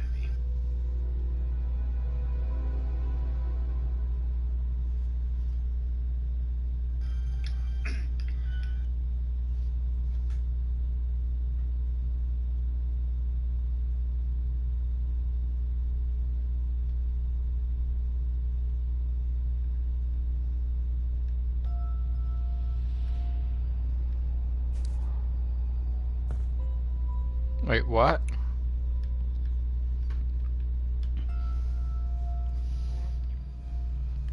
Then you'll want... Actually, we're going to switch those two. Ugh, come on, dude.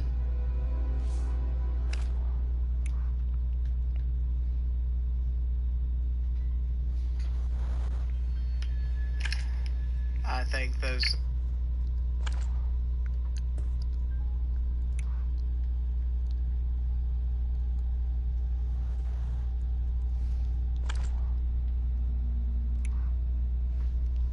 They're the ones that we're needing.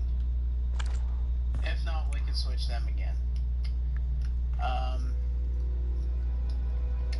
Then we'll go to this one, which is this one. And this one. We're going to skip that one. You don't put the 5th mask on that one. And yes, these two need...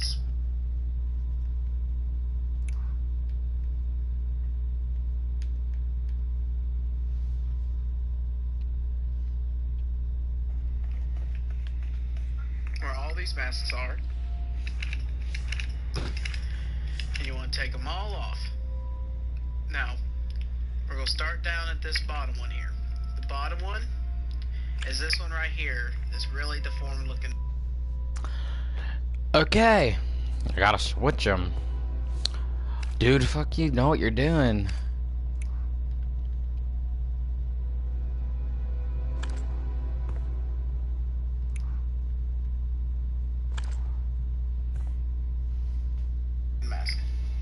I'm thinking that's the right one. Actually, no, that might be the right one. Then you'll want that one from the Jason Goes to Manhattan movie. Then you'll want... Actually, we're going to switch those two. I think those are the ones that we're needing. If not, we can switch them again. Then, which is this one. Then this one.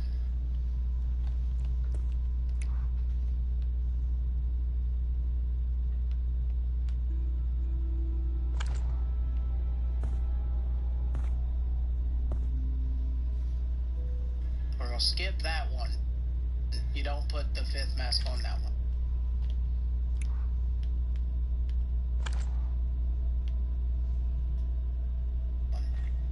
And yes, these two need to be swapped.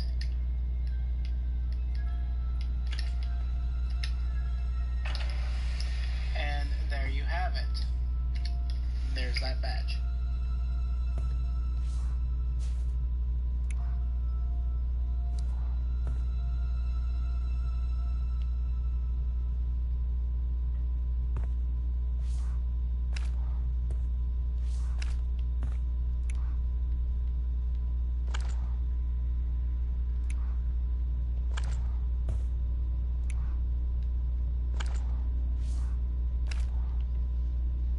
Excuse me? Yeah, I don't know why you skipped that one, but, yeah. We're going to do the mask badge. One of the masks is inside this tent. You have to crouch. I have all the masks here. Inside the box. Whoa. That was a little bit cray-cray. Next up is downstairs in the fireplace. You'll see it pretty clear right here. If I can just get it angled correctly. There you go. And so finally, you can go inside here, inside this box, and right there's one. There might be another one. I am not too sure. But I think that was it. Let me see. Just in case. Pretty sure that was it though. Alright, we're gonna go upstairs. First off, we're gonna drop that badge off. Then we're gonna go upstairs.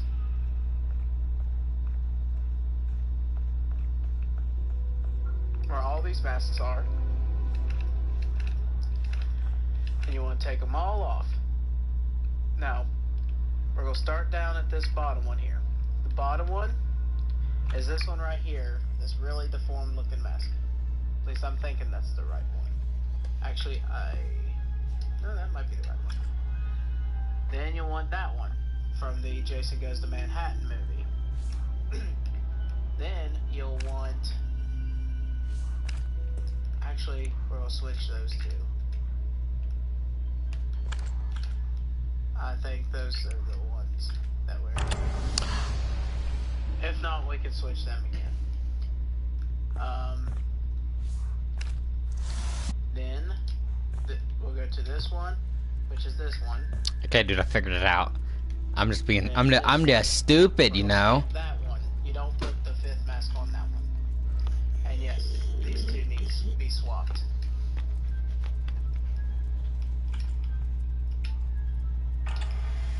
And there you have it. There's that badge. Yeah, I don't know why you skipped that one, but yeah. Okay, moving on to the final badge, and this is where it's going to get really redonkulous. You want to go over here where this phone is.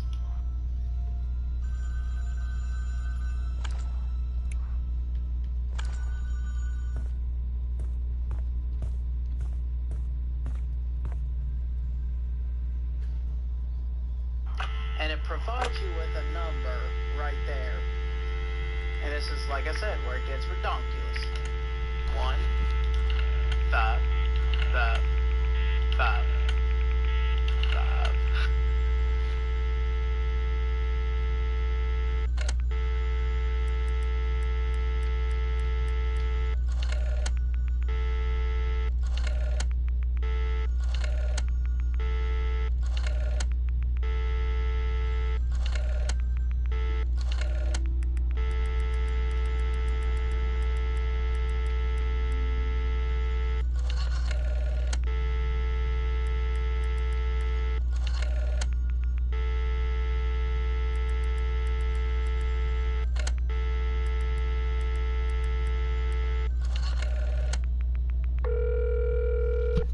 Oh.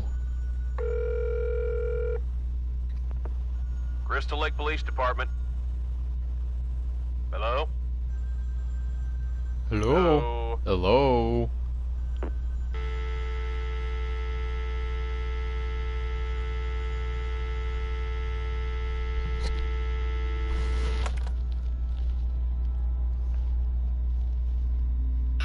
Five, 5,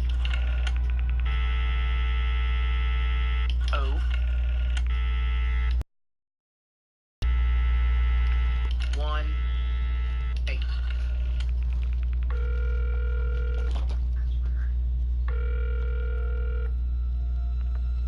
Crystal Lake Police Department. Hello? Hello? Alright, now just, if you've tried it out, it seems perfectly normal. What you'll have to do is literally call them over and over and over until you just get a dial tone. Okay.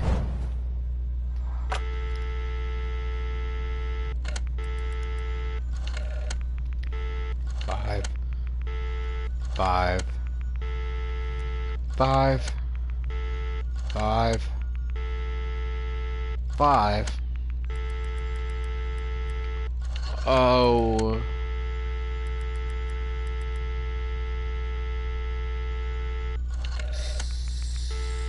6. 1. 8.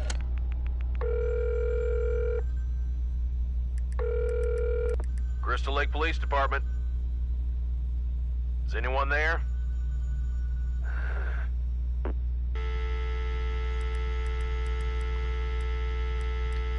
One. 5.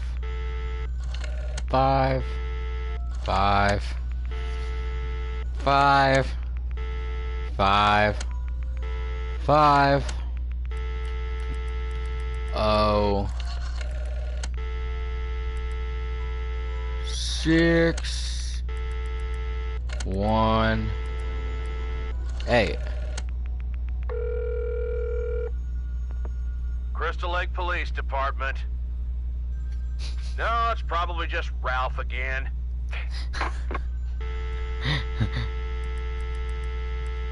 One. 5. 5. 5. 5. 5. 5. Oh. 6. 1. 8. Look, Ralph, you're holding up the line. Stop calling. This is ridiculous. Come on. 1. 5. 5. 5. 5. 5. 5. Oh. 6. 1. 8. Hello?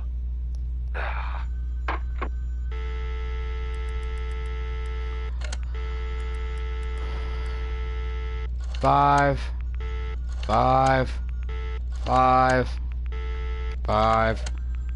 5. 5. Oh. 6. 8. Crystal Lake Police Department. Hello? Hey, how'd you get in here? Hey, stop right there! Don't move.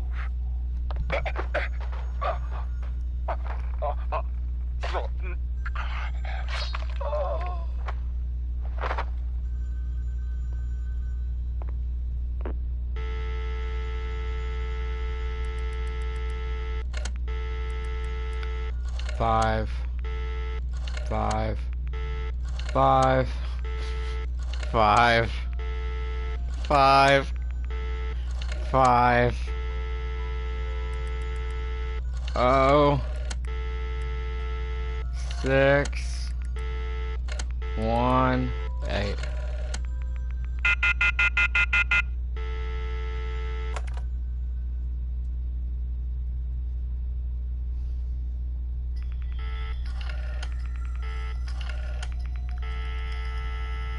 Oh,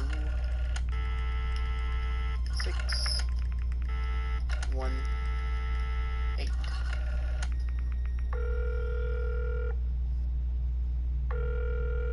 Crystal Lake Police Department. Is anyone there?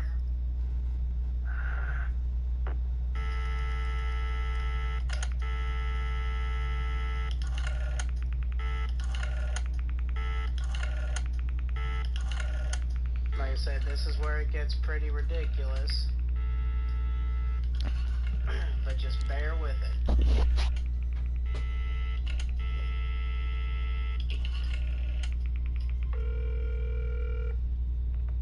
Crystal Lake Police Department.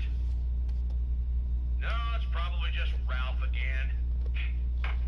There was a hidden Easter egg from Ralph in the very first movie.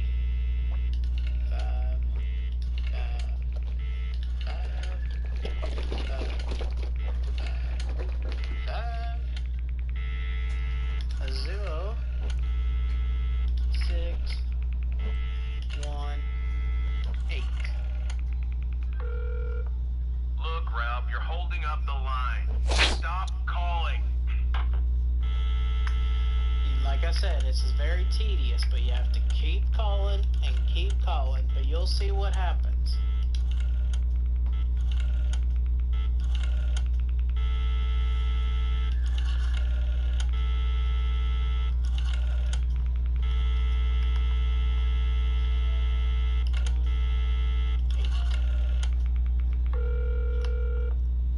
Hello? Nope, not done yet, folks. I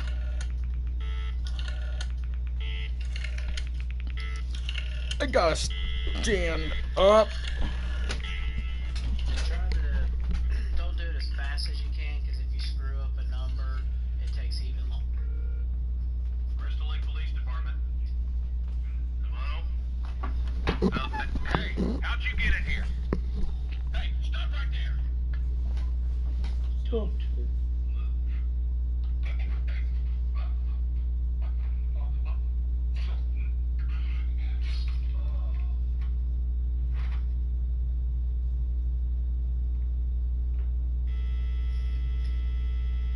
Ain't that cool? Now you have to call it one more time. At least I'm not too sure if you have to, but I did it just to be on the safe side.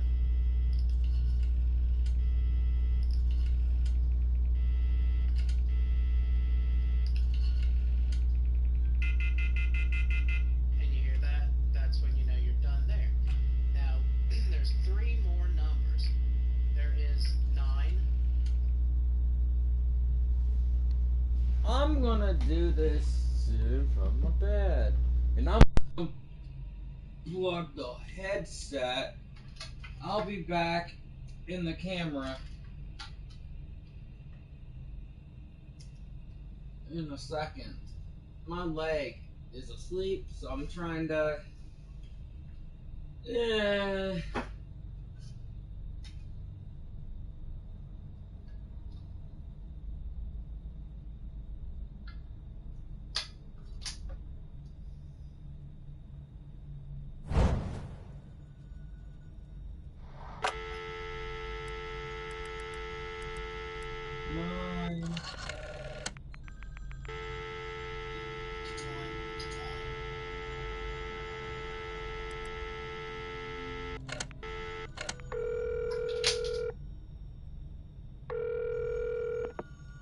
911, what's your emergency? Hello, do you need police, ambulance, or fire? Are you there? Do you have an emergency?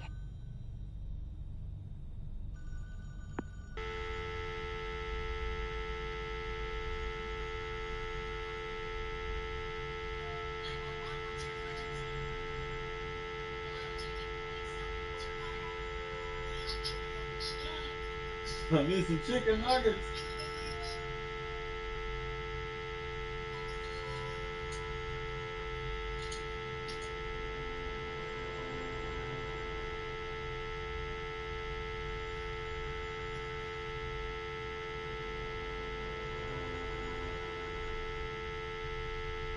I want to keep the headset off for a bit, but pretty sure y'all can still hear me just fine.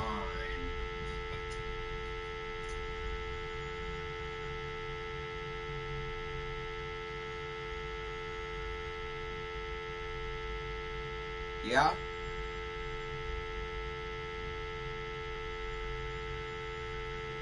Yep, y'all can hear me.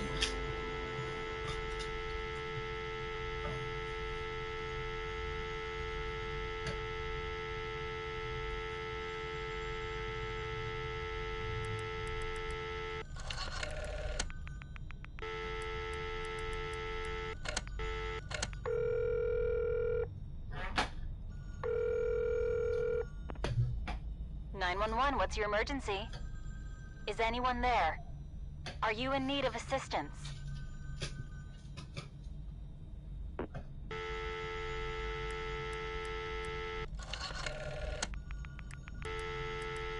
This is ridiculous. 911, what's your emergency? Breathe into the phone if you are in immediate danger. I need Is some this okay? nuggets.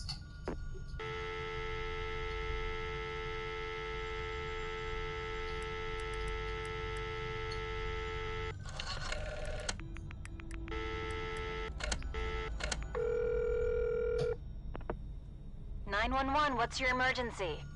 Hello? They're calling again. It's coming from Crystal Lake. Isn't that the place? Shit.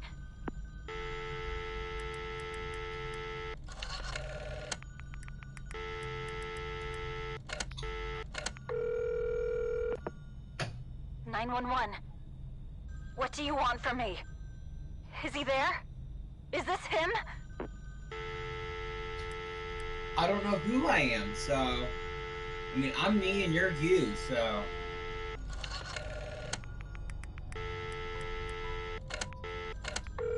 He's here! Everyone's dead! Call 911!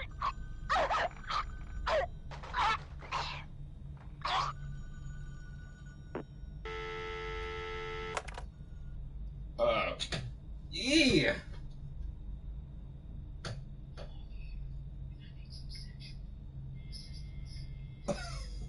Oh, I'm here, and I need some sexual assistance.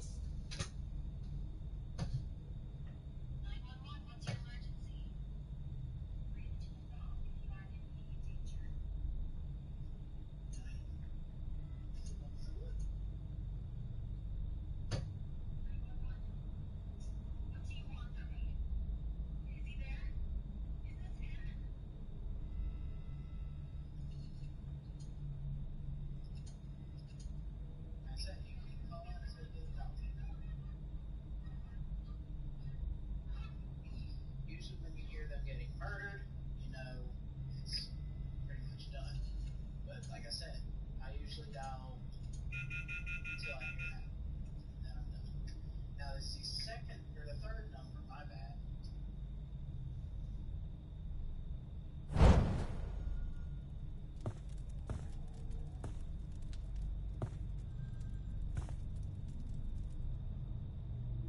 It's actually on a pamphlet upstairs. Let's see where we discovered it. Can't remember exactly what room it is located in. It must be in here. But there will be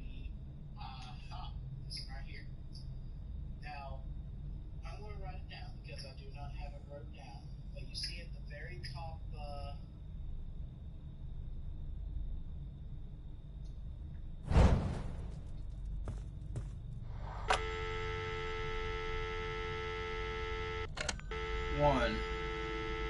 What place is this? 7. 1. 3. 1979.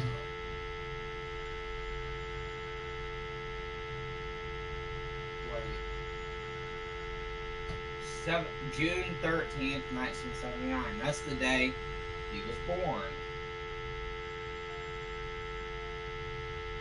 This is just, I'm going to look at June 7th.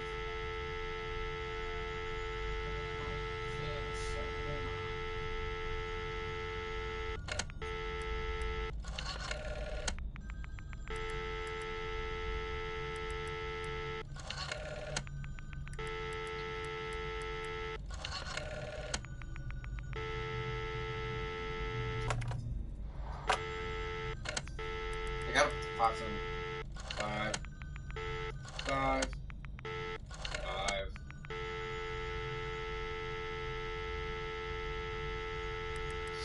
7, 1, 3, 19, 79.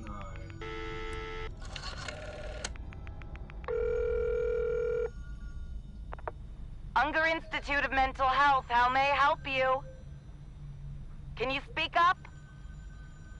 Oh.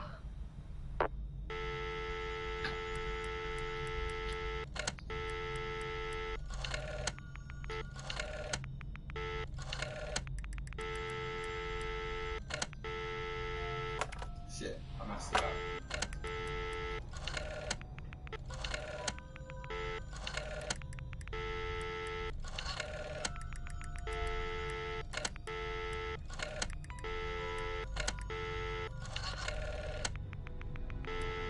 These things must have took forever to dial on. Unger Institute, Cheryl speaking. Hello? Is this for real? Ugh.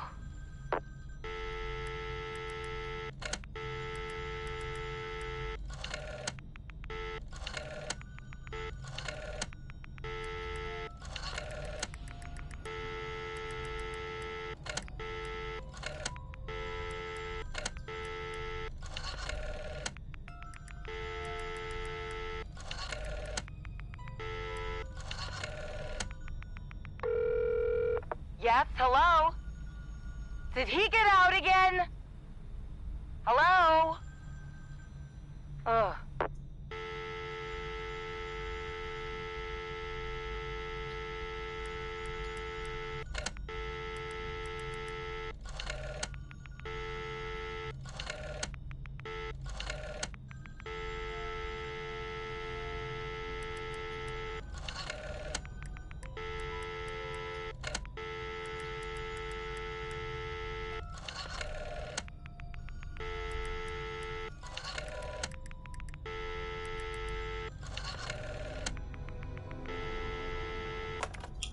I remember one.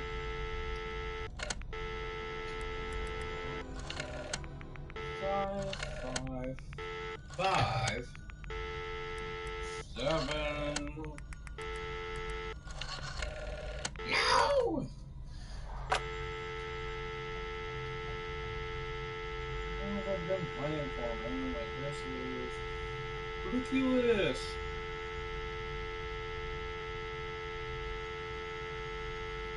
Only got 2 hours, but I'm gonna take this hat off. Drink some more.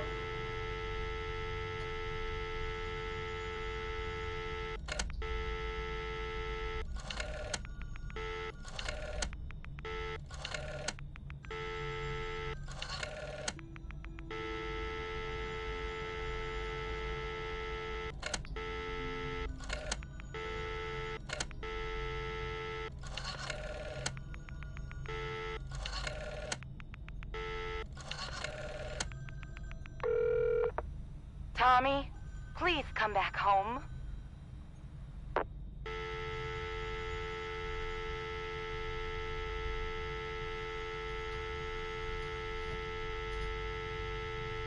This is getting kind of redonkulous.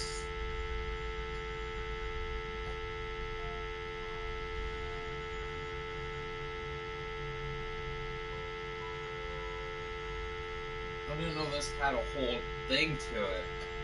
I mean, it's cool, but this part is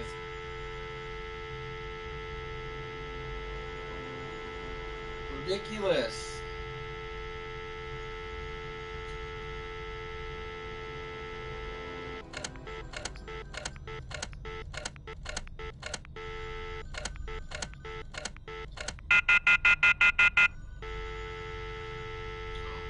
What if I put it in 666? 6, 6, 6.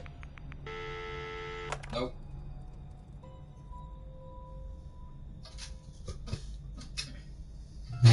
Oh, my ass! Oh, I need to stand up for a second.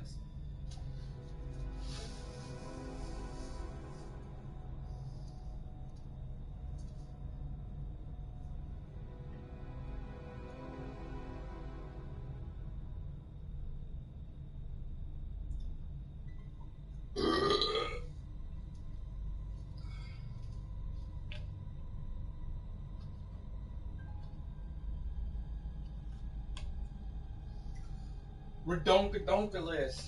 Diplodonkasaurus. I'm gonna go take a walk. I'll be right back.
I can't juggle.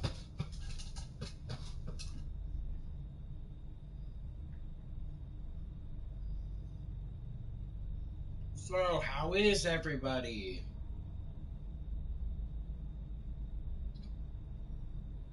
I'm fine, you know. I'm great. Fantastic.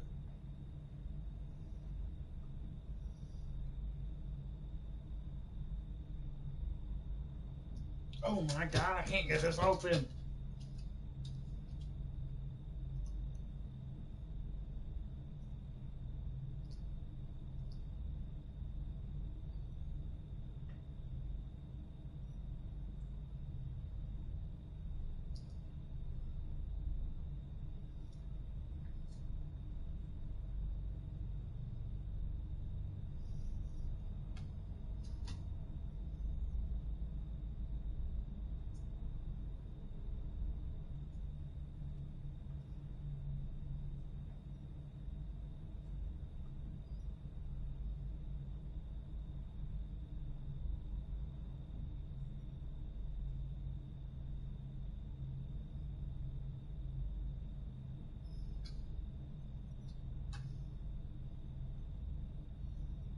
This has turned out to be kind of ridiculous, you know? I didn't realize this. There was like a whole thing behind this. I thought this was just a little whoop-de-doo credit type thing.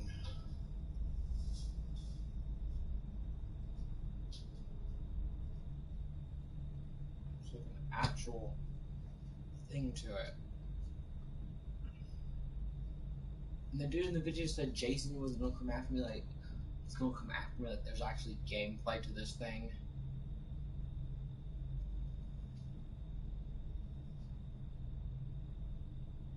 I was gonna go and actually play with people the regular way, but then I got interested with this. Like, screw that, this is cool.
What's up, fuckers? Never. I'll show you this. So I've been watching a walkthrough this with this guy. This guy's giving me a walkthrough on it on YouTube. You guys are fucking niggers. Move.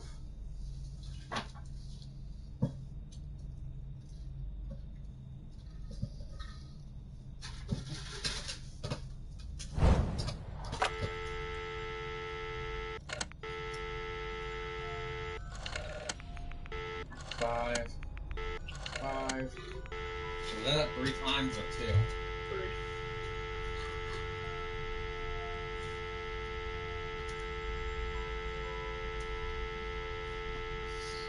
That's what I'm watching.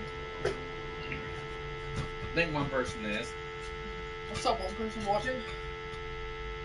Oh shit! Shiz jizz.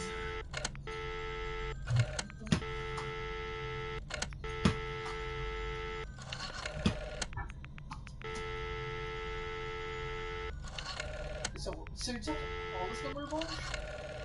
Or what? Get home now, Tommy. I've had just about enough of your delusions. Shit! Take off that mask, Tommy. It's not good for your progress. Tommy?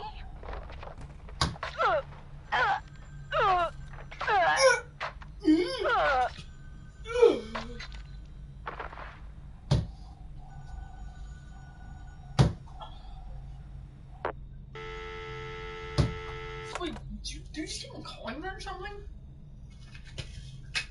Okay, so let me get back to this dude who's showing me how to do it. I'm skinny.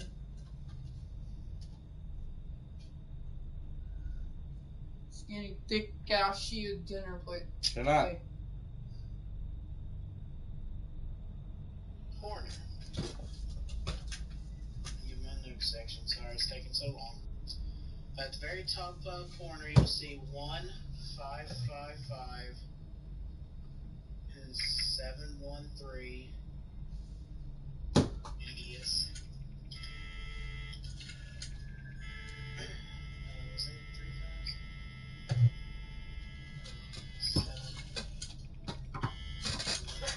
Sit down, you're in my fucking space. In your fucking space?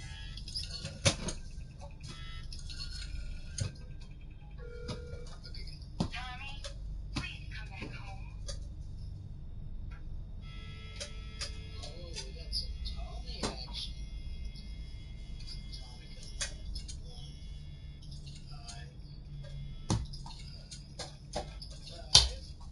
1, 5, 7, Move, fucker. 1, No! 3, 1, 5, 7.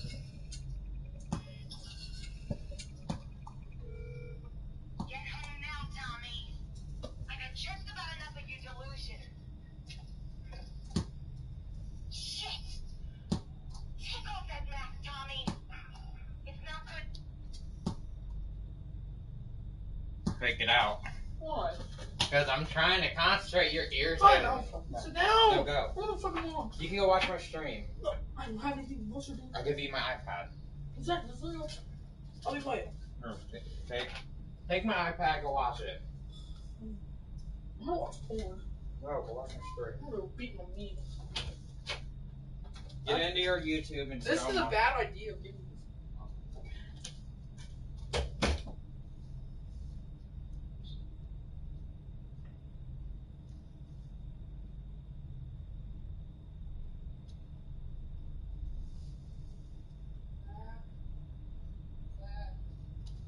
What?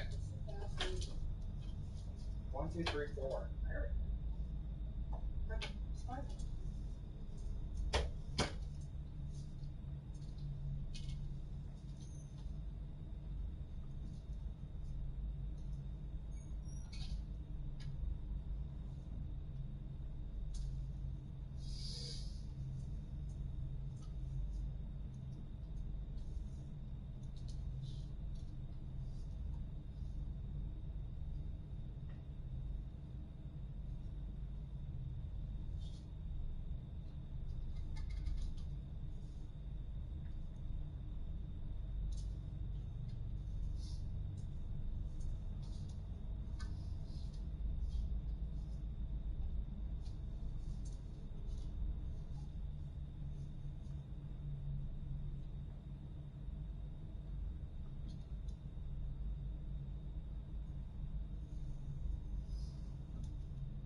Ah!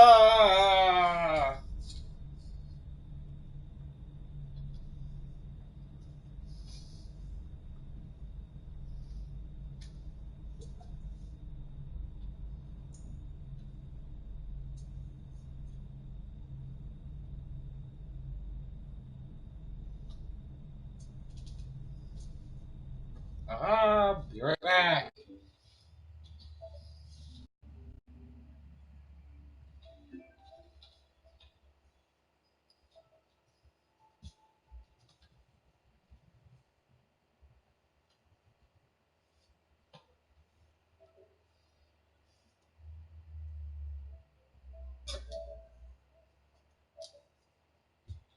Uga Machuca.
Ah!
What's up, bitches?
I leave the game, will it...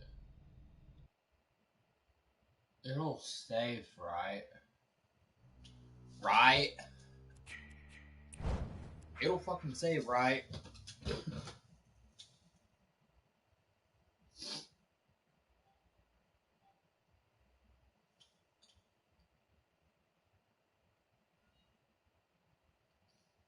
Right? Right?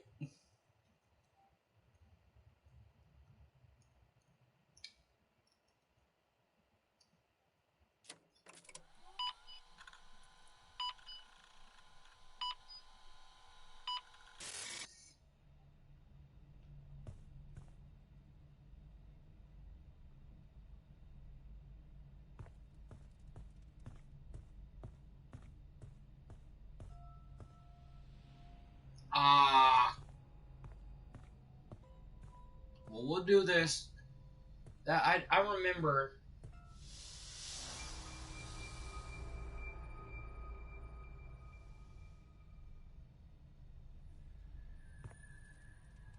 Like, where everything is, and yep, it saved the settings.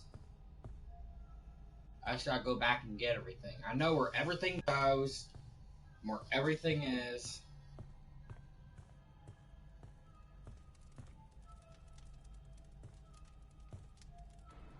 What's up, Eric?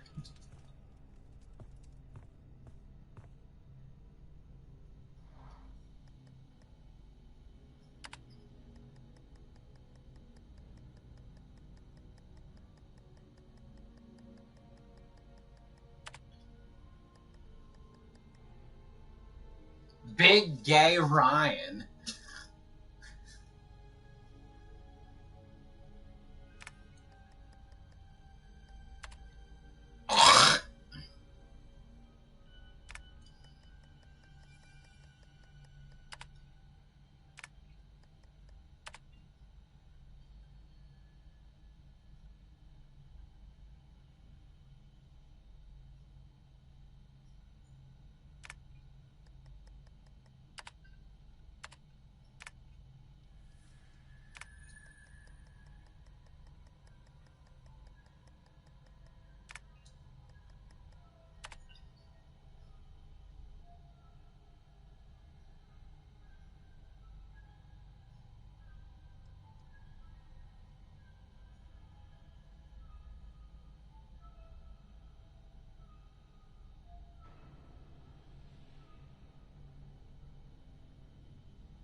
Hmm.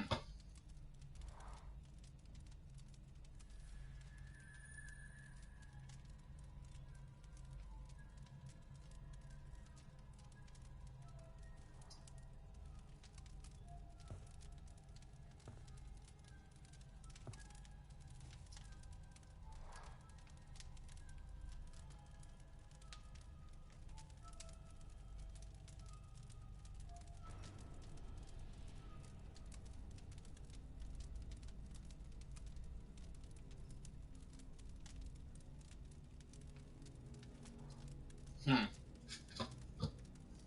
How long have I been streaming for, y'all? Swiggity swiggity swoop.